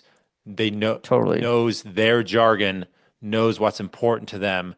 Honestly, personalities like yours have probably prevented wars because you can open up these bridges of communication. Totally probably possible. But on the other hand, sometimes you're like, man, who am I? Well, the thing is now on these social platforms, your brain does not know the difference between us socializing in this way and us looking at a screen interface with millions of people sharing ideas, communing with one another through these chat rooms and Reddit and OnlyFans and whatever you name it. Like it is absolutely shifting our development of our personalities, which I find really fascinating and terrifying. And Nicholas Carr talks about this in Super Bloom, but it's this kind of social capital that these that's being lost obviously through these different technologies. That again, the name of the game is engagement. It's time on screen. Okay. So that is the goal for all these companies. They're profiting off of your time. So while you're maybe selling a product or a good or a service now through these network effects, which these platforms now have us all stuck in, we also know through Frances Haugen in 2011, and it's called the Facebook Files. She was a whistleblower, came out and actually shared from the inside that they know that their algorithms are increasing self-harming eating disorders in young girls and increasing suicidality. So like that broke, and that was like, okay, that's messed up. Like it's not that they just know, they're actually not willing to change because if they change their algorithms, it will decrease engagement.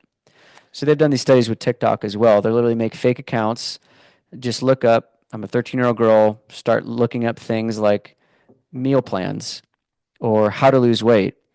And even the TikTok algorithm literally starts to feed them body image stuff, anorexia stuff. I think anorexia, if you develop anorexia, it's like 12x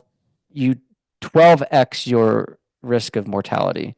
It's like a really serious If you problem, end up with anorexia, there's a 12x like increased risk increase of eventually committing death. suicide within a certain time I frame. don't know if it's suicidality or just death, like just death Oh, from the disease. mm. So, I mean, it's like a serious, I mean, these are serious psychosomatic, like serious mental health issues that these algorithms are literally exploiting, and the companies know that, and they're not changing it because it would hurt their profits. So this is Instagram. Well, and they can justify it to themselves, saying like, if we decrease our ad revenue, that's going to Right. decrease our stock value, which is going to decrease our, well, like we owe it to our investors, we Yep. owe it to our stockholders to maintain stock value. Yep. So like they can actually twist it into I have an 100%. ethical duty to maintain stock value. Right. I'm sorry that these girls are killing themselves. Yeah. I don't wish that.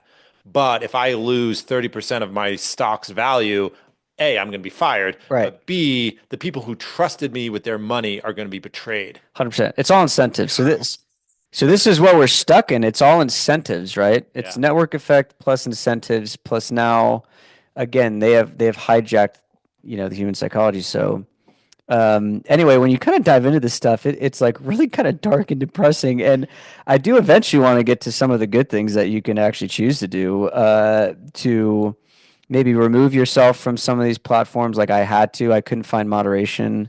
And again, what's funny is like these platforms aren't designed to be moderated. So that's the very difficult conversation. It's like telling an alcoholic to moderate alcohol.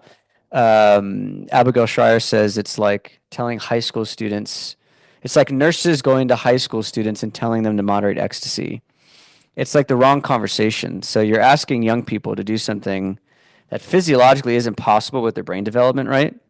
So with adults, this is a totally different conversation. You're an adult. If you want to have a drink, you can. If you want to go on social media and scroll, you can. Like these aren't things that I'm here to tell people, what they can and can't do.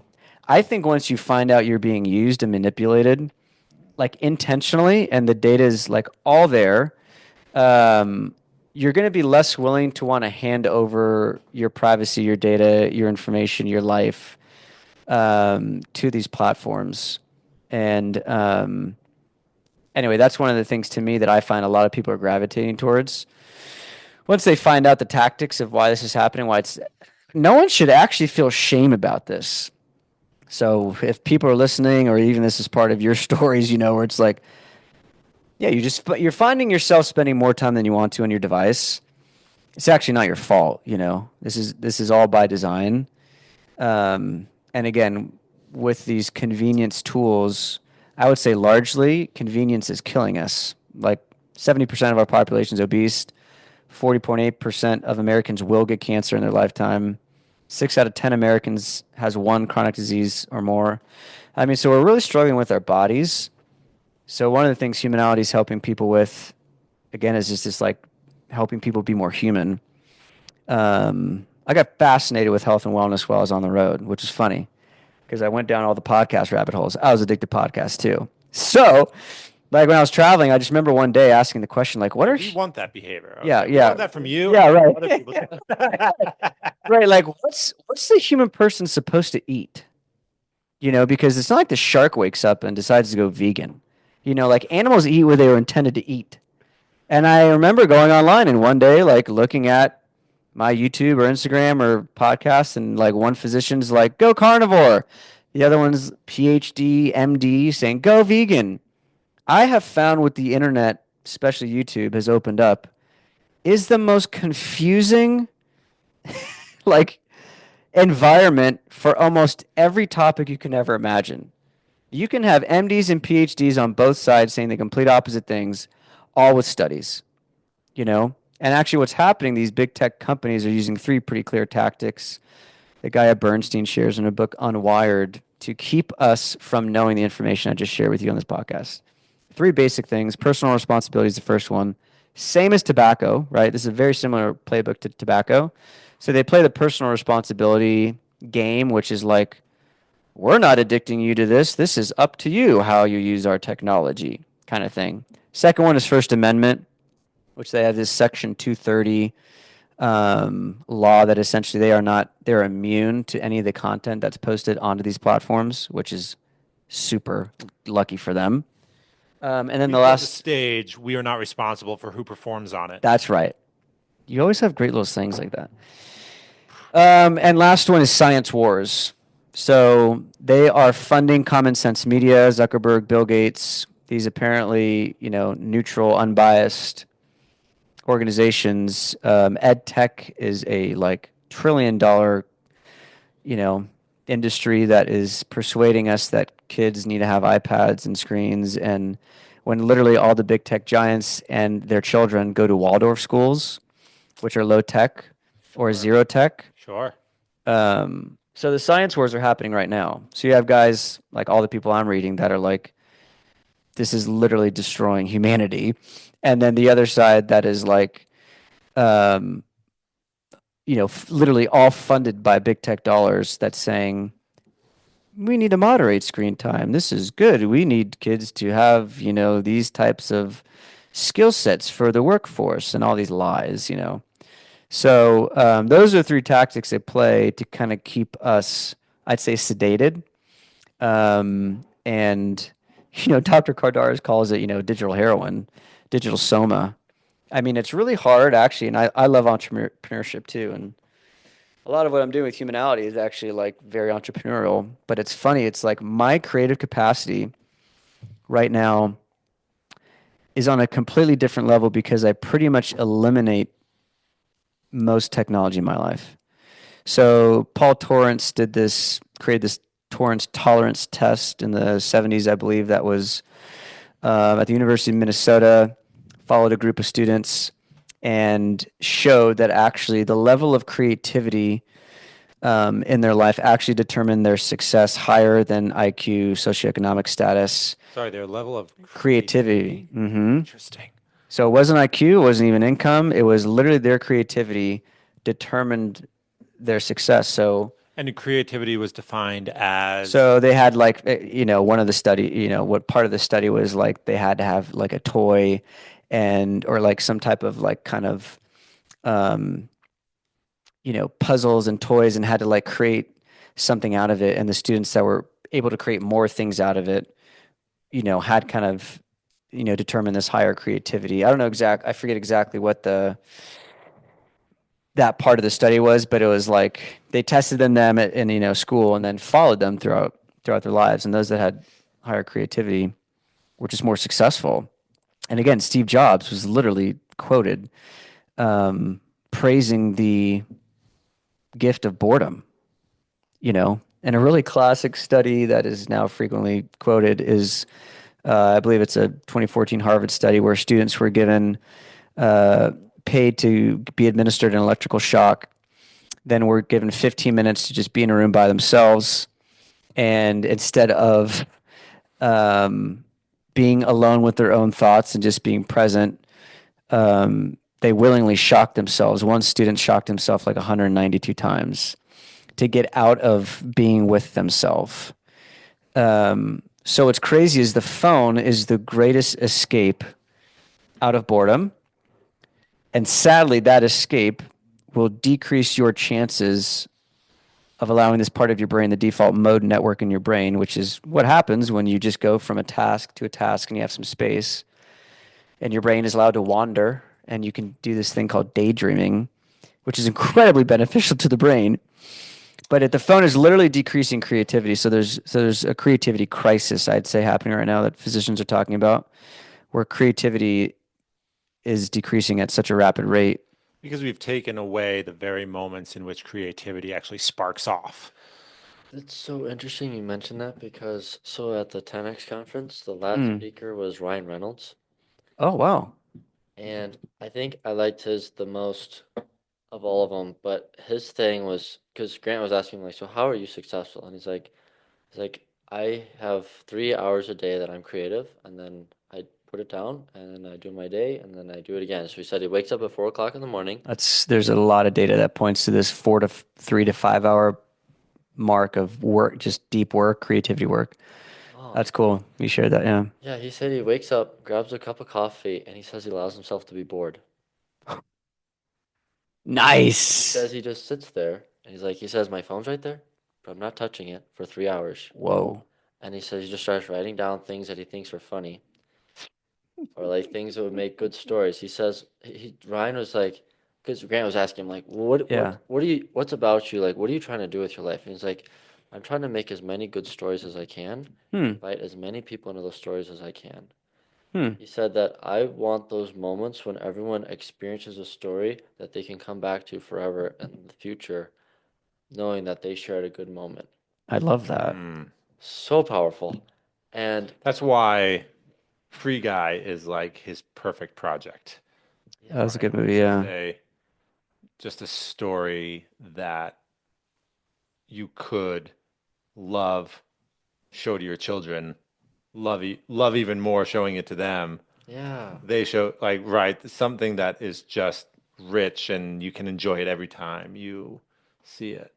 Yeah, like those were the kind of movies when you were kids you could keep watching it because it's always fun to watch. Totally.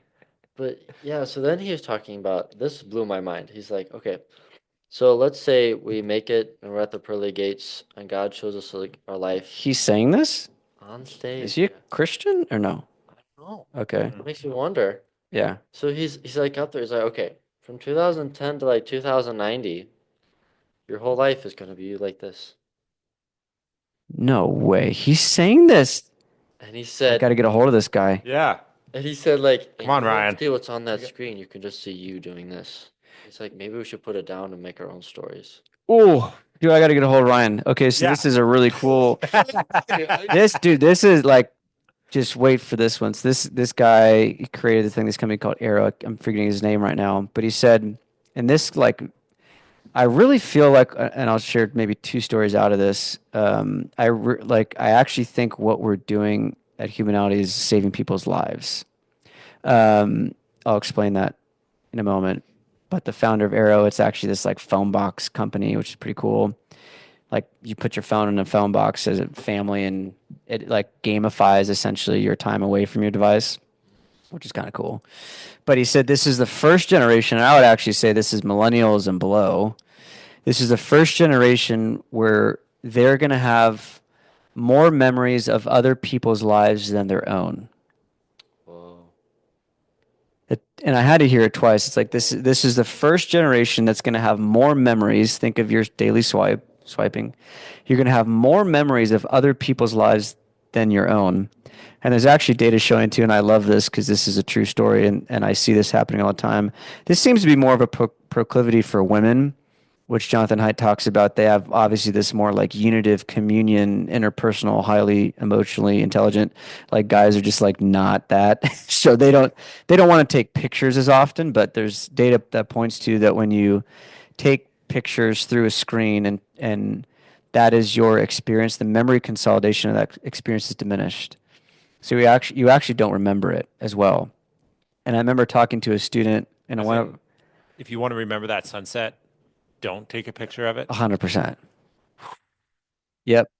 And literally, this guy was telling me this at one of our universities. He's like, I went to Guatemala, took like 500 pictures, like an absurd amount of pictures.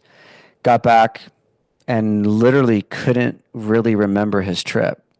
And then I shared him this like data, like this was a study that was done and showed that. And I mean, just think of how many memories you are scrolling through in your day to day, and you're literally missing out on yours.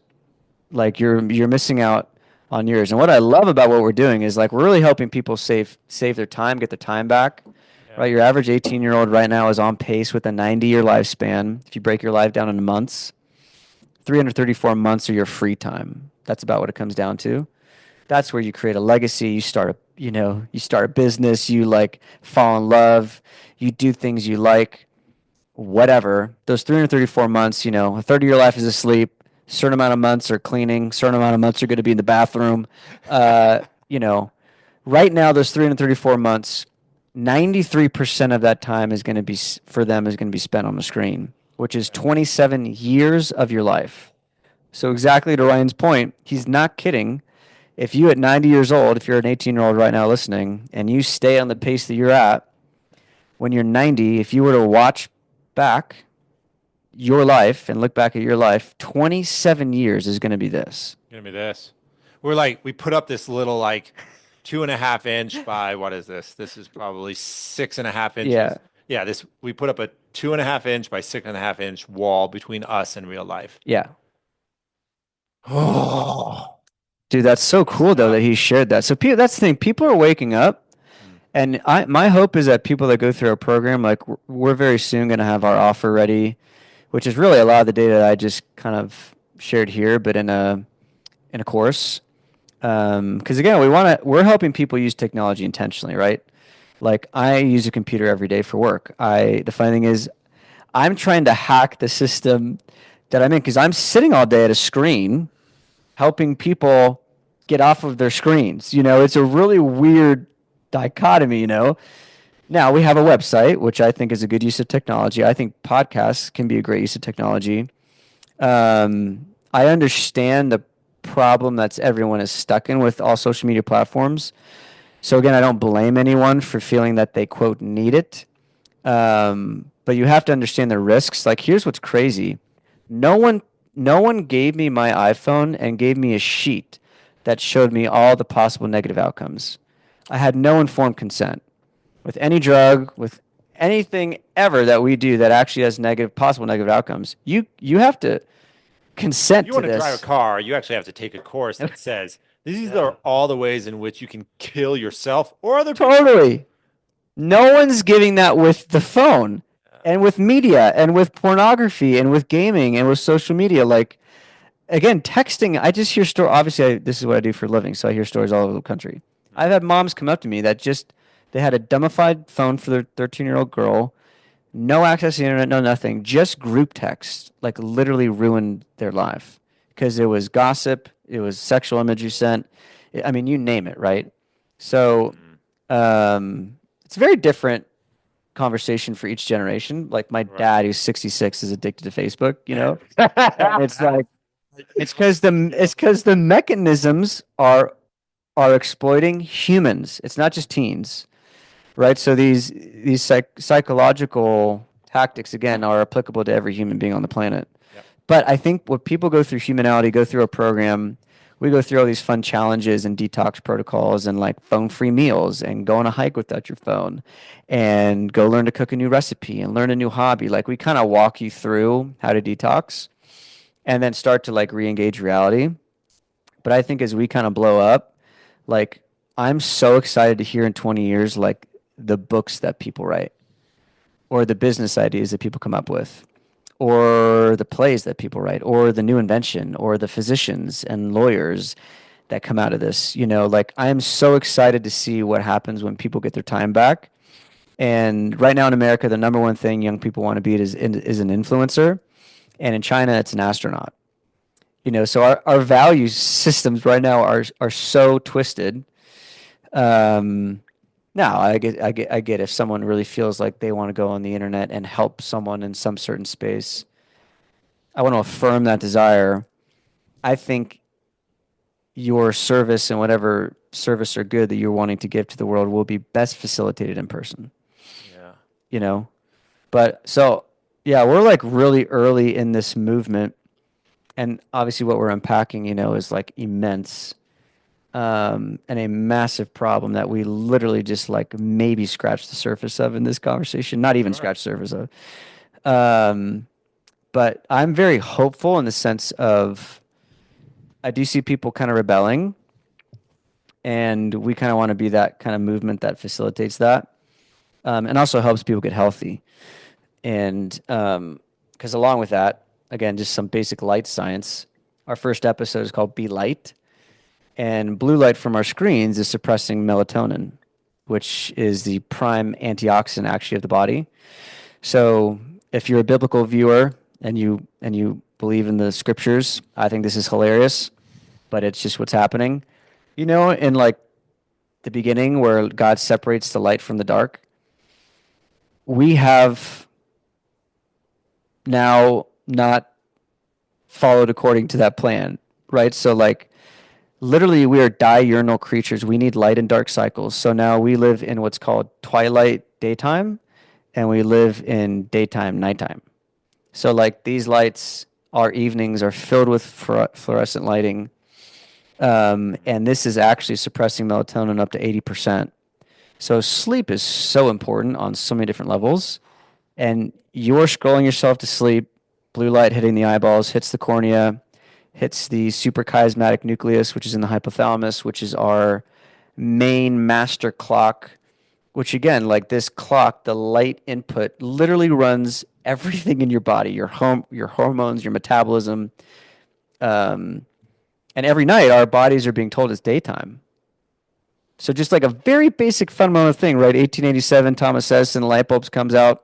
No one really was like, great, we turned nighttime into daytime. This is amazing. We're more productive. We're doing so much more. Come to find out, guys like Dr. Michael Moore Eddy, I think is his last name, is Harvard physician, has a whole book called The Light Doctor, where he dives into all this science. But our biological mismatch in our light environment, just from our screens, is causing cancer. I mean, literally 4x breast cancer amongst women, and I think 3x pancreatic cancer from men. Um, Simply just from our light. It's a technology, right? That is like not how we were designed to live. Like after dark, we only saw infrared light, incandescent bulbs, which were 80% infrared light. We saw starlight and firelight. Correct. Candles. Yeah. Yeah. So none of that suppressed our melatonin, but all fluorescent lighting, our screens. This is why this daylight computer is so cool because it has this whole. It's an amber glow, so there's no blue light. Right. So this is this kind of healthy tech movement, but. Okay. So, and part of blue light too, the reason you need blue light in the day and full spectrum sunlight is the day is because it actually creates alertness and awakeness and sets your circadian rhythm. So every morning you want to get 10 to 15 minutes of sunlight on your face, full stop. Like, doesn't matter if it's like on your way to work, in the car, you got to find ways to get in the light in the morning. It's going to set your circadian rhythm. And then the evening, I mean, I literally live by like candlelight. So that's a little extreme. I realize not everyone can do that. But I do have these blue light blockers on. This suppresses a lot of the blue light as well. So there's ways to hack around this. Yep. But again, just an example of how technology is being utilized in our day to day and is impacting our physiological health. And that has so many downstream effects, right? I mean, most people are having sleep issues today. Sure. Um, Now that's due to diet, that's due to lifestyle, but largely due to our screens. Yeah. And my evenings have gotten so much better when just I read instead of I would scroll myself to sleep Yeah. every night. I mean, that's just what I did. Or I had a YouTube video that I had to watch, or a new entrepreneur Alex Hormozy video I had to listen to, or whatever, and it was like, so anyway, I'm trying to help people be human. That's what Humanity's kind of mission is about. Right. And unpacking again, as Dr. Cardaris says, we weren't designed to be sedentary, screen staring, meaning devoid creatures. Sure. So in my day, while I'm sitting at a computer all day, I try and do walks throughout the day. Yeah. I try and take my phone calls while I'm walking. And again, I realize not every person has this possibility to do this. Bandwidth to approach that lifestyle, but But I worked at an office in government actually after seminary, and I was a 9 to 5 full suit. But at lunch, when I take my lunch, I go outside, take as much of the clothes off as possible, obviously not in public, at my apartment, yeah. and get as much sun on my body as I possibly could, and then go back to work. So there's hacks, Sure. around it. But anyway, I bring up the light thing because to me it's one piece of the puzzle that actually can help create incredible like resilience in your life. I mean, it really resounds with me because so in January, Are there any more of these? yeah, actually, you know what? Let's take a quick break. We'll refresh drinks. I like We'll come that. back. Hey, Andrew, I was just reflecting on some of the things you mentioned, and it occurred to me that when I was in Guatemala, so basically I had this routine where I would get up at 6:30, help clean the monkey cages, which, by the way, I am happy to complain That just sounds funny. about cleaning monkey cages. Yes, the inversion of the Darwinian hierarchy. But but That's a nonetheless, morning routine right there. right, Take that, Instagram. right. Post that. But I mean, but you were out in the fresh air. The monkeys were throwing crap at you, but you were in the fresh air. It's great. Lots of sunshine, like I said, lots of fresh air because you were outside. Um, and you walked so much, right? You walked, from where we were staying in the dormitories down to the park, from the park back up. We ate outdoors, and then I would spend the afternoon basically, we were doing Spanish lessons, so we would spend the afternoon also like out on this big porch. So you basically spent the whole day outside. But then because you were getting up so early, like we were in bed by like 9:30, Mm, right? And so that's like nice. everything went dark, everyone went to bed. And so 9:30 was super quiet. You were in the forest because the dormitories were in the jungle. And so by 9:30 you were just in bed listening to sometimes there were howler monkeys, but you Hmm.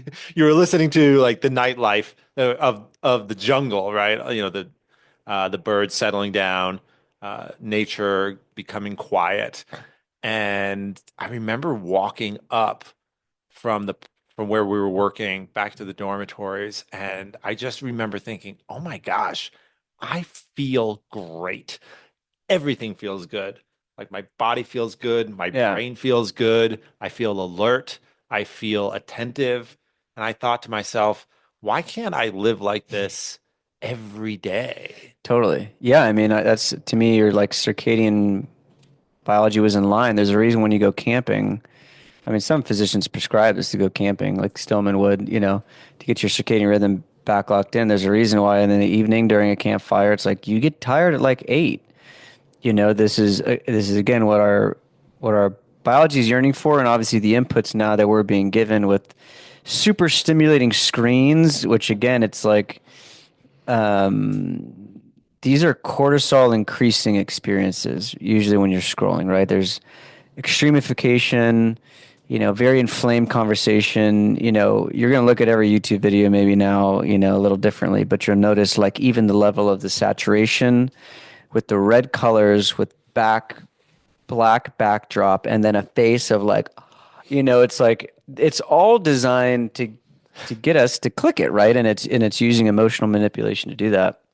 So And like the captions too, right? that's I mean Like all Elon Musk destroys right. opponents with this response. Right. Yeah. Some friends would tell me some stories of like Ben Shapiro and like one of like the videos from just like some Insider Daily Wire stuff. It was like one of the videos they posted was like Ben's conversation with like the Dalai Lama or like whatever, something like very nice. And then it was like Ben destroys leftist psychopath, and it's like that one got like a bajillion more views than the other one. So that's the thing, and Jared Layner talks about this book in his book, 10 Reasons to Delete Your Social Media. Sorry, 10 Arguments to Delete Your Social Media right now. He talks about how these algorithms, again, purposely elevate negative emotion. So you and me are threat detectors. That's how we evolved. We look for threats in our environment, and all of these platforms elevate, again, negative emotions reside longer in the human person. They stay longer, they engage longer. So that's why it doesn't matter left, right, or whatever side of the aisle you find yourself on, but it's like for me, YouTube is still my kryptonite. So I have to like really like this is what's hilarious. I'm writing this book right now for humanity on our 11 ways to be more fully human, right? And one of them, I'm trying to reference. I'm not a Star Wars nerd, even though I like lasers and stuff. Mm. Um, You kind of look like Obi-Wan, I'm kind of young Obi-Wan. Obi-Wan. Yeah, young Yeah. Obi-Wan. I never really have a beer. This is like a rare experience. But I wanted to look up that moment where Obi-Wan Kenobi tells Anakin, I think it's like when Anakin's really young, like what you focus on becomes your reality. Essentially, he told him at one point. It's like when they're talking about like midi-chlorians and stuff. But he's like, what you focus on becomes your reality or something like that. And I went on YouTube to try and find that. I was on YouTube for an hour because I just got lost. Like I just saw something. I was like, oh, I gotta listen to that, and then it led me to like another one, and I just literally like let an hour go away, and I just laughed like in my book. It's like while I was looking up this quote from Obi-Wan, I just got lost on YouTube for an hour. It's like none of us are immune to this stuff, but just to the point of your human living, yeah, Michael Easter's book, Comfort Crisis, is one of my favorites, and he talks about even in that book, just even the levels of noise and light pollution, like in our day and in our evening sleep, is radically different than anything we've ever experienced before. And I found that fascinating too. Dr. Cardaris talks about how literally our senses are being dulled. So there's all these studies showing that literally young people now are actually able to see less shades of colors. So like apparently a certain amount of years ago, we were able to see like 500 different shades of, certain colors. And a lot of these different Aboriginal tribes, these people have incredible sensorial like skills, essentially. I mean, they are heightened on so many different capacities. And us moderns are just so dumbified. Like if he's like if we would have heard an explosion next door, we wouldn't know. We wouldn't even done anything. It's like these people had incredible ability to have sensory awareness of their surroundings, and essentially that's being dulled in us. So some other kind of fallout from the screen life is like myopic diseases are radically increasing around the world. So nearsightedness, simply because we're just like this. So there's like serious issues with our eyes. That's happening. Obviously, our senses are being dulled. I've felt this intensely. Dr. K, this guy's called Healthy Gamer. He's a really cool guy. He's kind of doing like, he's a psychologist, Harvard trained, that is like helping people with like gaming addiction, essentially, because I think he was addicted to gaming. And he talks about this issue happening with specifically with a lot of young men is alexithymia, which is like this color blindness to our own emotional state. And I specifically remember that happening to me. So I referenced this earlier, but when when I was starting to see just all the evil, worst things happening in the world all at once in the palm of my hand, since 1979 to 2009, empathy has decreased 30% amongst college students. How is empathy measured? That's a great question. The study that I saw this from, I think, was in Sherry Turkle's book. But just to the point of the alexithymia and empathy, I felt both of those declining in my life. Like I really felt that. Like even just with family members getting sick or someone dying or just seeing something online, just like amongst your scrolls, something horrible. I felt myself getting numb in a lot of ways. I don't know exactly how they did the study and measured empathy, but from the main things I've studied about empathy, it's actually not something that can be encouraged through the mediated experience of a screen. It actually has to be learned in person. So empathy has to be experienced and learned in person. It can't be mediated through a screen.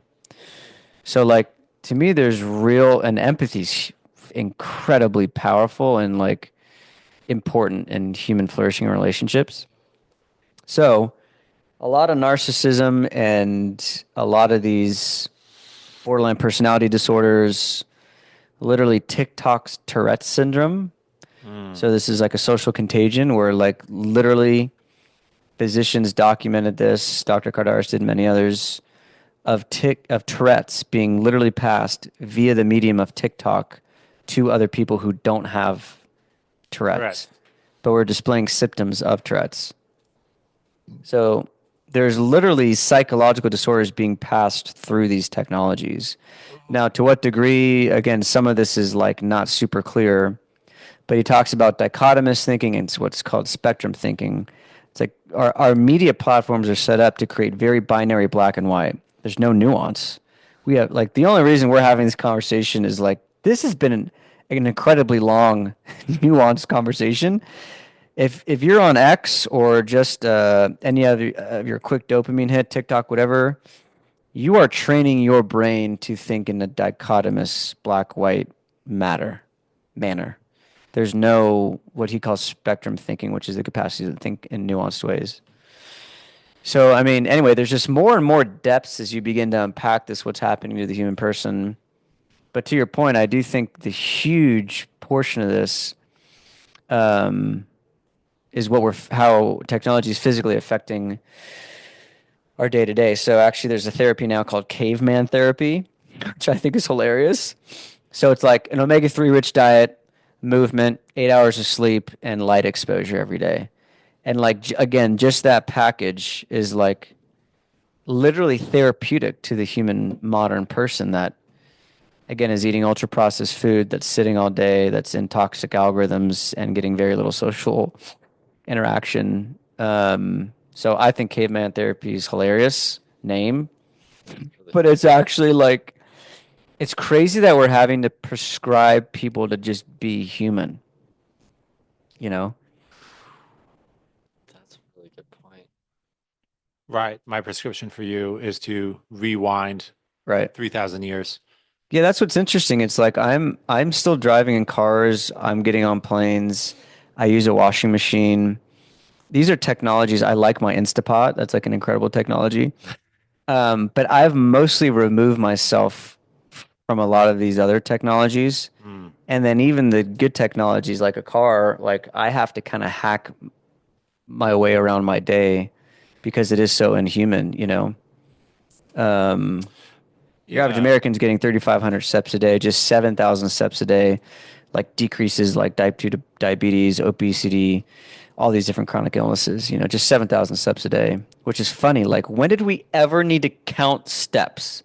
Like, you just lived your day and walked probably 12,000 steps. Again, 100 years ago. It's weird that we have to count these things and Yep. create metrics and goals around these things. And But, create spaces in our day to force us to do the things that were once required just to right. get your groceries. I think gyms are the most hilarious thing on the planet. We pay people to do really hard things and lift metal. Yeah. It's so weird. Yeah. It's Yeah. just so weird what we're living in. Like and to me, to kind of get back to the beginning of our conversation, our environments are so inhuman. I believe that's why we're so isolated and why our feedback to our technology is where we're escaping because it's the easiest, most available, ubiquitous drug on the planet. Like, again, availability is huge. Yeah, but I mean, just think about like, so I've got friends who live in this little town on the border of Guatemala and Belize, Yeah. and they just to go pick up some groceries, they might walk to do it. And so in one 30-minute walk. They leave their house, they're getting steps in, they're running into neighbors, so they're greeting and Mm. getting a little bit of gossip. I mean, Yeah. it's honestly just like a little bit of village news, right? Right. Then they Right. get to the store, they exchange a little bit more conversation with the person behind the counter. Yeah. They get whatever it is that they're buying, and then they walk back. So in the 30 minutes, 15 minutes there, 15 minutes back, Yeah. they've gotten exercise, they've gotten social connection, and they've Yeah. gotten sunshine and fresh air. Yeah. And it Those was are cheap all, to get like yeah, chicken. right. And that chicken probably wasn't fed like grains Yeah. and GMO foods and is probably pasture raised. Yep. Like that's the funny thing with the whole pasture raised thing. Like that was the only food our grandparents ate was pasture raised. There wasn't any other options. Right. So that's what's hard too. I'd say big tech, big pharma, and big ag are preying upon a biological mismatch, and their incentives aren't to get people better. Mm, They're to keep us sick. right. And when your average American is on, an average of 6 meds, or more, Yeah. um, it's crazy. The solution is not super complex. It's incredibly simple, but it's really hard to do. Mm. You know. So I feel for a lot of people that are struggling with their bodies, struggling with their relationships, their social connection, their technology use. Mm. Like Dr. John Finucane, I think was one of the top physicians at Johns Hopkins, and said that we are cacti in a rainforest. So just think about that. Like we are cacti in a rainforest. We were never able to in a day, you know, like Solomon, slept with whatever, 1,000 concubines. Like we can do that in a week, just online, you know? I mean, Mentally do that. mentally via a screen or OnlyFans or pornography or whatever. Like we can eat more food. I mean, we have like more ways to, experience like the most highly dopaminergic experiences ever Mm. in just a week, more than any kings and queens have ever experienced in their life. Like they didn't have freaking toilet paper. You know what I mean? Like even just the most basic Yeah. things that we're like used to. So a lot of this too always gets me back to kind of a lot of like this idea of like what does it mean to live a good life and what does it mean to be happy and virtue? Because the phone is going to stick around to the end of time at this point until it's like Neuralink in our brains, right? Or whatever. Like whatever's next, I'm obviously going to opt out of. Like I saw my first guy in Delta Lounge with a VR headset, doing his thing, typing away, swiping with his head. I thing on whatever it's called, and I was like, whoa, that's kind of where we're headed. Like virtual life is going to be more enticing for most people than real life, which I would say it already is now. Ready Player One. Have you seen that Oh movie? yeah, oh yeah. That's Right. And essentially. it's more enticing because it has hacked these very definite biological systems Yep. that were designed to lead to survival and thriving. Hmm. Right.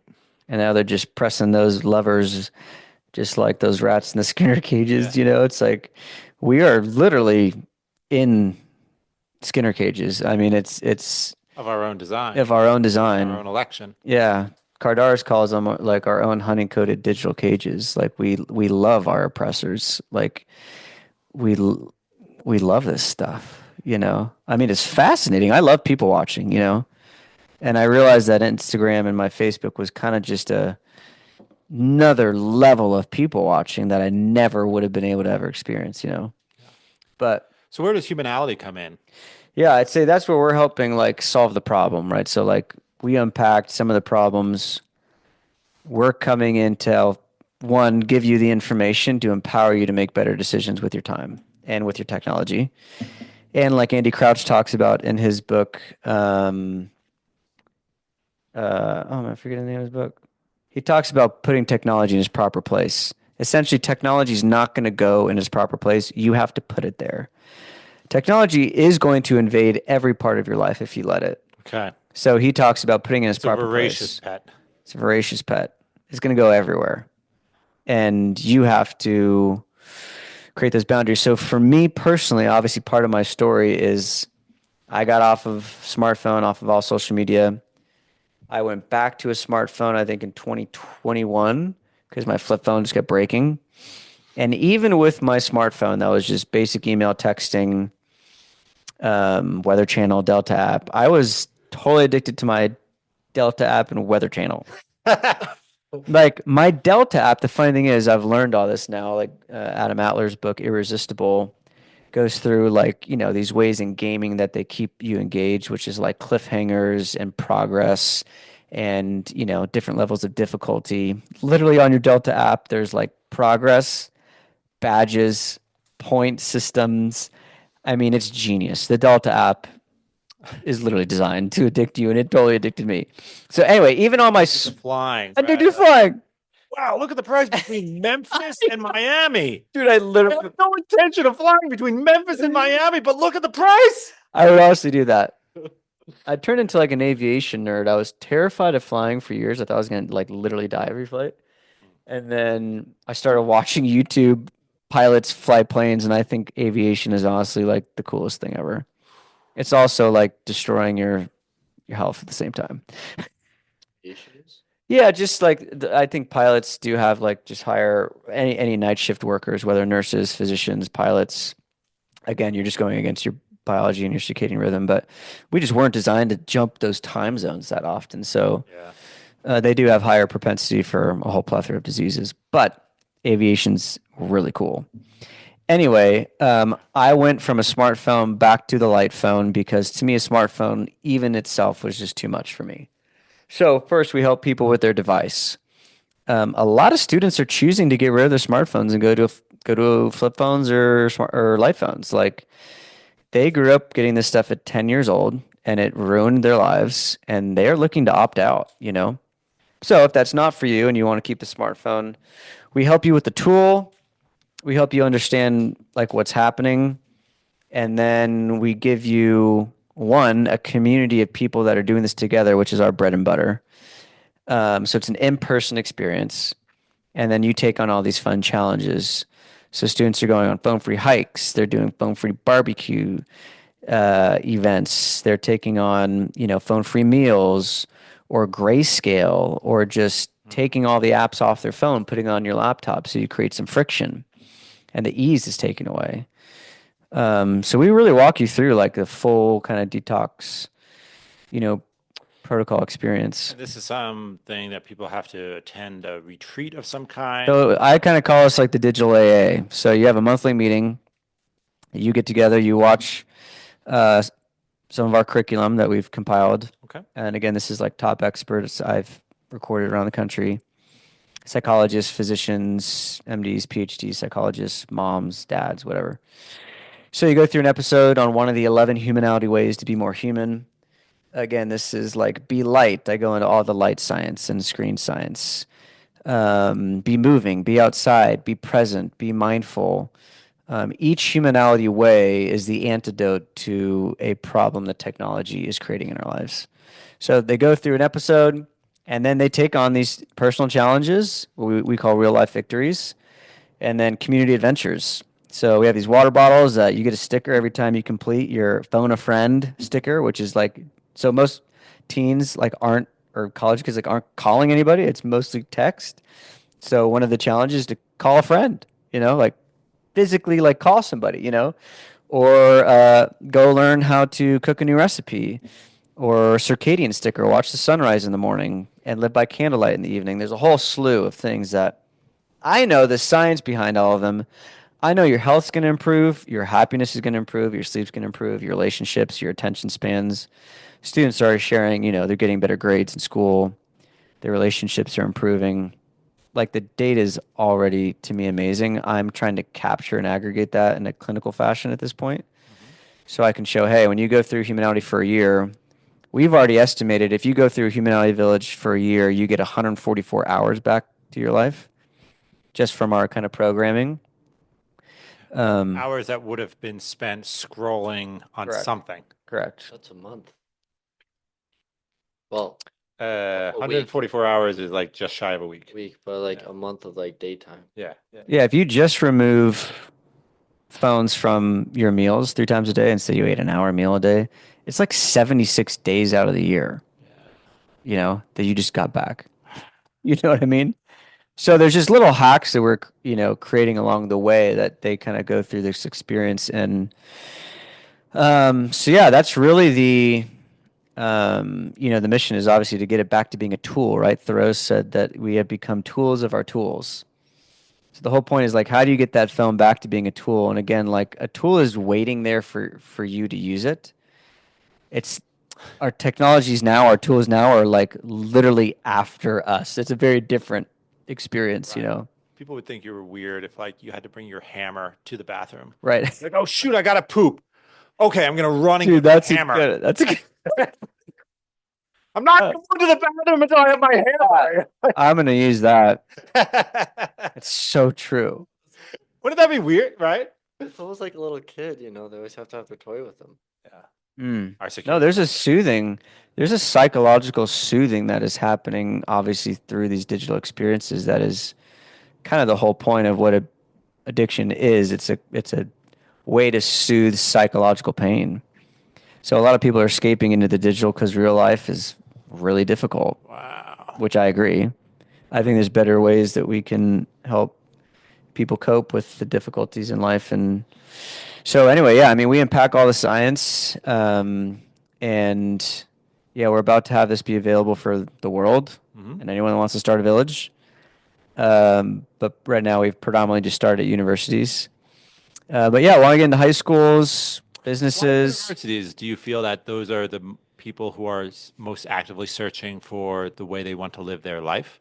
That's definitely true. Hope and Justin, who founded Humanality, funded a scholarship at Franciscan and paid 30 students scholarship money to give up their smartphone and take on a dumb phone. So that's just where this was all born. Gotcha.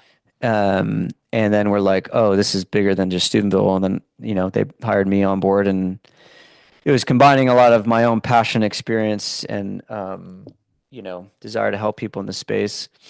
So, yeah, college students are just incredibly aware of their addiction. And there was a Jonathan Haidt Substack, which I don't know if Substack would be defined as social media. I realize that's probably up for debate. I use it to read articles. That's the only kind of social, if you could call that a social platform I use. But Jonathan Haidt is a Substack there and had a professor that was on sharing that like 48% of young people wish that Instagram never existed or TikTok. It's almost, and like somewhere like 56%. Like it's not like when the washing machine came out, people were like rejecting that and wish it never existed, or like no one's up in arms about the Instant Pot or a hammer. But this technology, Back 10,000 years ago, there was some caveman being like, right? back in my You're day, right. We had to use hit people with stones. rocks. Right. Totally. But this is the first time where like actually a whole generation is like wishing a technology never existed. So we're kind of just I think we're going to give people permission to kind of do what they intrinsically know is making them sick, and just give them that freedom to live life in a new way, which again is incredibly difficult because of FOMO. But my kind of pitch there is like, I actually want you to have FOMO.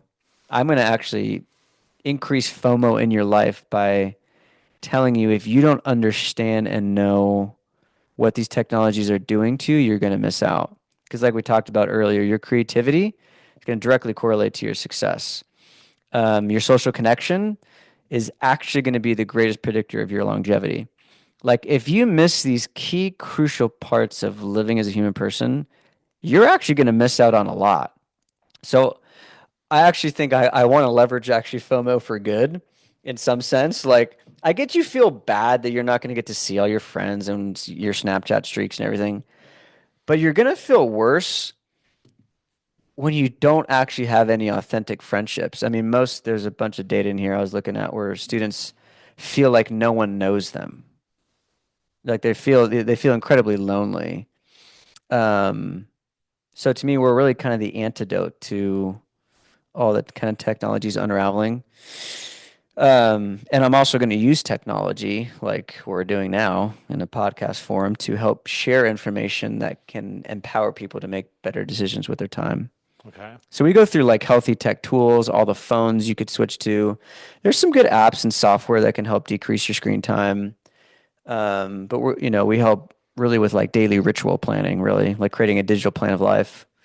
It's kind of what I call it, kind of a The little trouble is scriva. that neither Google nor Apple nor TikTok nor Instagram nor Facebook, none of these giants are motivated to put these resources in front of you. 100%. They're motivated very much in the opposite direction.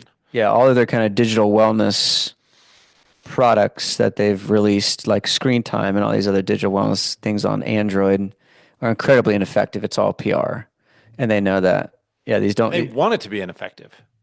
Well, they know it doesn't work, right? Yeah, and the incentives. Yeah, again, to your point with the incentives and shareholders. I mean, it's not good for business, you know. So yeah, there's really no incentive for them to respect your free will.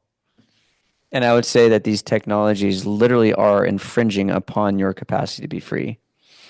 Behaviorism is a very kind of old, actually, psychological understanding of how we can manipulate human behavior that again, it's I mean, it's in all this stuff. Now, is it bad to watch a movie and maybe watch a Netflix show with friends and like no, like these things are great, but I would be happy if people just met together and watched a movie. Like to me that's an even better It's a start step in the right instead direction. that's a step in the right direction. Like go to a movie theater and like watch a movie again, you know?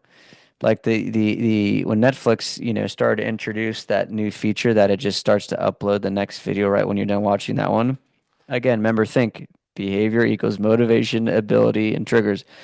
That ability, you didn't have to do anything. You are motivated through a cliffhanger at the end of that episode that you have to watch the next one. Right. And then the ease, and then the ease is incredible, and the triggers, you don't even need to press a trigger. Yeah.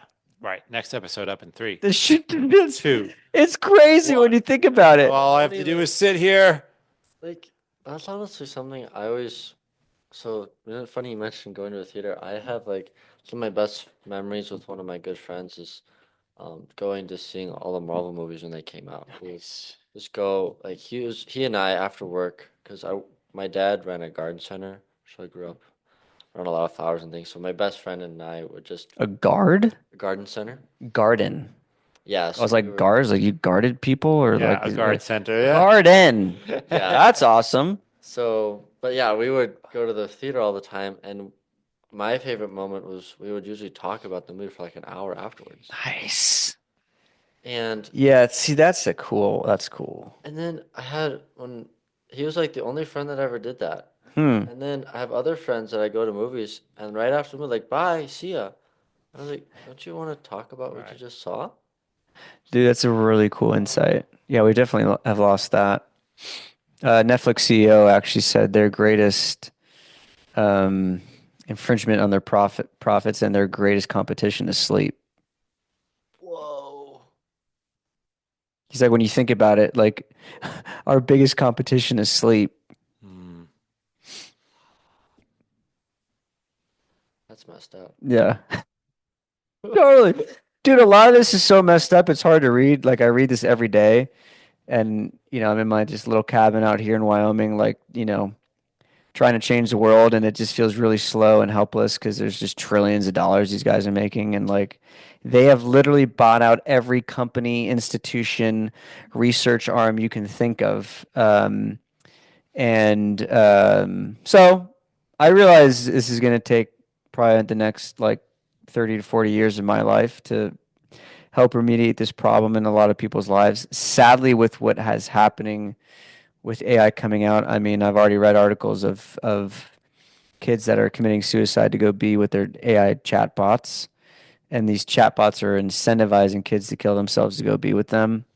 I mean, there's already some very bad, you know, safety signals, you could say, that sadly, I think we're going to be in business a long time. I think this problem is going to exist for a pretty long time. But I These see, chatbots are programmed to create an emotional fulfillment through the interactions they have with that human user mm-hmm, because that creates engagement. Engagement mm-hmm. is good for business. And so it's not that, oh, you should go kill yourself, but it's like anything that creates more engagement is encouraged. Well, this isn't what the company's doing. These are just how the AI is developing. The AI is learning this behavior Mm-hmm. through the training provided by these unwitting humans. Right, right. Yeah, and I mean, and it's already causing like incredible damage. So, like Nicholas Carr's point is like, if this is how bad, if just what's happening on Instagram, Facebook, TikTok, Snapchat, I mean, 40 U.S. Attorney generals, um, sued TikTok because of like how much damage it's doing to young people. Again, suicidality, mental health, self harm, anorexia, blah blah blah. Um, so, like, if this is how bad his Carr's point is, if this is how bad just adaptive algorithms went, how much worse is it going to be with like AI? Hmm. So the problem is going to continue to get worse. I actually see what's going to happen in the future is like there's literally going to be probably two sets of the population. A set of the population is going to be living humanality, essentially, and then the other half is going to be living in like the metaverse. You know, We're at a watershed moment where you're going to have to pick a side yeah, in a way that was not required in the 1940s. correct. And parents are waking up, young kids are We're waking gonna be, up. we're like tomorrow's Amish people. Totally. Totally. And what's funny is like, I actually would love to live with them for a little while just to see what that's like. But kind of some things I share is like, okay, we don't have to go be a Luddite and live with the Amish, but I do think this is a phrase that's used a lot in the workout world, but this like minimal effective dose for a workout. It's like a 7 minute workout, right? And it's like 30 seconds hard push-ups, 30 seconds, 10-second rest, 30 seconds, jumping jacks, 30 seconds. Anyway, just in 7 minutes to get the minimal effective dose of the benefits of exercise. That's all you gotta do. I think we'll help people. Like, what's the minimal effective dose of technology in your day that can help you run your business, help you do your thing, connect with people, and then like literally let the rest kind of go. Because again, I'm not inviting people to go live in the woods without a phone, but when you're aware of the data at play, it definitely changes your relationship with the tech. And Andy Crouch talks about this too. I mean, it's modern alchemist. It's magic. I mean, what happens with that thing is magic, you know? And so yeah, when you put it in your proper place, I think opting out of a lot of these platforms is incredibly beneficial, and we just invite people to try it. So even like, again, we're using good technologies. So like if people are listening to this and they're Catholic and they use the Hallow app, we have a 30-day detox on Hallow app, which is hilarious because it's like an app and people are like, why are you on apps? I thought you were against technology. It's like, no, we're all about intentionality. And that app is helping people pray. Now, while I think, is that optimal to have a phone with you to need to pray every day? No. But I think for most people, I mean, that tool has been incredibly helpful for people's spiritual life. So anyway, our Hallow Detox is on their app. You can just look up Digital Detox with Humanality. It's 30 days. I go through a 10 to 15 minute meditation each day. Right. Unpacking a lot of what we're doing. That's a good place to start. So I invite people to do that. And then, yeah, if they want to learn more, it's just humanality.org, humanality.org. And we'll have like our Humanality villages available. So my vision is that families, young men, young women, grandma and grandpa are going to meet together in their homes, go through our curriculum, take on the challenges, and begin to live more human lives with our food, our sleep, our social interaction, our light. And I think it's going to blow up. That's my prediction. Whoa. Becoming a much more, I think, yeah, like you were saying, the younger generation is thinking about this a lot more. So, my business, the umbrella one for the podcast and everything, Lifeline USA, is I'm working on building a directory and marketplace for like local family businesses so people can just find Well, who's around them, connect with them. it's awesome. And all the people I've been following, and my biggest supporters are tallow companies.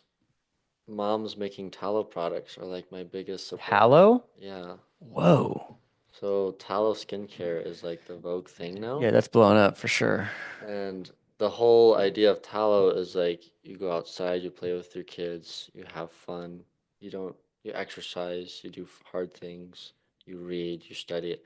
So it's kind of like tallow was the gateway drug to having a good life again. So hilarious. So rub beef But fat that's the makes- thing too. It's like you're Wow. you're leveraging technology to get people connected in person. To me, that's like a similar thing I kind of want to see. It's like if we can leverage this good, I'd say it's more neutral. I was actually before I came on the podcast, I was literally thinking of like obviously all the detriment things that we've gone through, and I was remembering this scene. It just feels like with the internet coming online, like obviously like Pandora's box has just been open, but also that scene from Jumanji. Do you ever see Jumanji? Like the Robin Williams one? Yeah. Yeah. Like where like all the like bats, just come flying out of the house. And it felt like that to me of like what the internet has become. It's just this like it's just opened everything. And Neil Postman kind of said this. He's like, technology doesn't change this or that. a new technology doesn't change this or that. Anti-hammer. Just Yeah, let the Right. hammer be the hammer. I like that. Yeah. Dude, that's great. Yeah. We're not anti-hammer.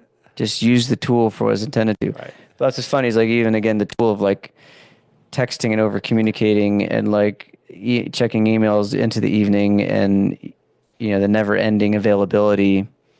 Like when people text me, like how are you? I just text back, call me. Yep. I'm not gonna. I'm Our encouragement obviously is to not communicate emotional states Yeah. through a text. Yep. That doesn't mean you can't do it ever. Whatever. I'd say if you can prioritize more communication in person or through a phone call, like that's great. There's a So, great promotional video that you could make where it's like some guy's trying to use the hammer to dude, like flip his eggs in the pan, and then he's trying to oh, brush his teeth with the hammer. dude, And like this is a great guy on the commercial. phone with a hammer. And what would your line be at the end of that? Like he's using the It's not tool, hammer time, like a throwback to the 90s or something. Yeah. but I don't know if people would get that. Yeah, that's a good point. They would not get that like the hammer's a tool and he's just using the tool wrong. Yeah. Or too much, just too much. Right, right. Yeah. Oh, right. Yeah. That's good. Yeah. Okay, I'm gonna work. That's like a really good commercial idea. Yeah. Yeah. But yeah, the idea is to use the tool with intentionality. Mm. That doesn't mean I never text people, but I do prioritize calling more than texting. Nice. And on my light phone, there's just texting and calling. So it's just alarm clock, calculator, texting, calling, basic tools. Sure. Incredibly inconvenient. I don't recommend it for most people. A better option is the Wise Phone 2 by Techless. So this phone has everything you need to be used as a tool. It's got all your apps you need except no internet, no social media, no gaming, 99.9% porn free. So go to techless.com. They have the best, I think, phone for your average person that still wants some of the benefit without Right. the distraction. Sure, sure. I mean, there's a lot of jobs that require apps, right? Like if you're a home Totally. inspector, for example, you basically need your phone to upload certain data and take pictures and to Mm-hmm. put it into a portal. Like, you just can't do it without that tool Mm-hmm. anymore. And you can't park in some places. You can't get Uh, meals. I mean, everyone's going to kind of have a million excuses to not do this, sure. but you can you can go to a light phone and survive. You can go to a Wise phone and survive, and you could really limit your iPhone experience. Go grayscale, take off the internet, give your friend a number that gets you into your app store or whatever, or shuts down your screen time. Like share that. Like there's ways to kind of hack around it to have some Right. accountability. Yeah. When you kind of know, obviously that's what in our villages is so helpful. It's like they're doing this together and there's accountability. You need both. Okay. You need Okay. both. It's very hard to do. It's nearly impossible to do this by yourself because this is again the whole problem is that like everyone thinks they're going to be more lonely if they get out of these realms. When actually when you're in these it's making you more lonely. And when you're out of them in person, you're going to be happier and more human. Yeah. But Yeah. I like the hammer commercial. I'm going to use that. All right. Or Perfect. something like you need the full toolbox, maybe. Yeah. Think about Kind of like that. If that. you were on a construction site and you tried to do everything with the hammer, right? Mm-hmm. The master has many tools. That's true. Mm. Yeah, like to me, the daylight computer is like a great like option for a healthy. Like there's this techless and daylight. There's like healthy tech movement. It's like creating healthy tech experiences. Because again, it's not even just the phone and it's a light. We didn't even touch on this because we need to go to bed. Right. But electromagnetic fields are EMF from our devices. In 2011, the WHO came out and said that radiation from your cell phone is a class 2B carcinogen, along with lead gasoline. So if that thing's on your hip, on your face, on your body for women, in their Their bra. Yeah. in their bra, in their chest, like on our heads, like there is a whole plethora of 100,000 scientists talking on the biological damage and safety signals that are coming out from EMF exposure just from our devices and Wi-Fi routers. So it's not just the screen or the information you're experiencing. It's like it's literally the radiation coming from your device, is like biologically creating oxidative stress. It's, opening these calcium volt gated channels in our mitochondria. It's creating, yeah, just a real mess. Yeah. Um, Pandora's box. We finally have invented it for yeah, ourselves. and all the safety signals we know actually from radio frequency is because in World War II it was actually, utilized and used in the military, and they studied it so deeply. They had all the original data on its biological effects on humans because they were studying it in the military. So we've known this for years. The telecommunication companies are silencing all of this data. Obviously, it's bad for business when you find out that RF and EMF and you know your cell phone is every second connecting to a tower, that's close, and every ping, that's an energy that's going into your body that's disrupting its um, original Natural rhythm. biological function. Yeah. Yes. All So right. anyway, put your phones on airplane mode, kid. Yeah. Keep it away from your head. Don't keep it in your bedroom. Just don't keep it on your body. I have wired headphones that I use. I don't use AirPods. Um, anyway, we have way more information on that if you want to learn more. Yeah. Humanality.org. Humanality.org. Perfect. Just don't get stuck on it. Sure. But we're not Let's kill it. addicting you. Yeah. We will help free you. All right.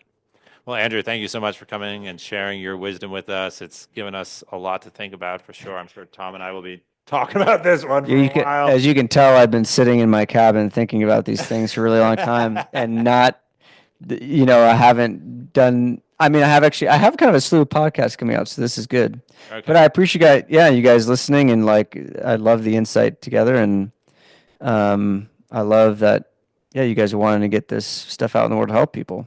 That's great. Yeah, we're really excited to follow your work and hope you'll come back and join us for another conversation in the future. We got plenty of rounds to go. I'm down the street.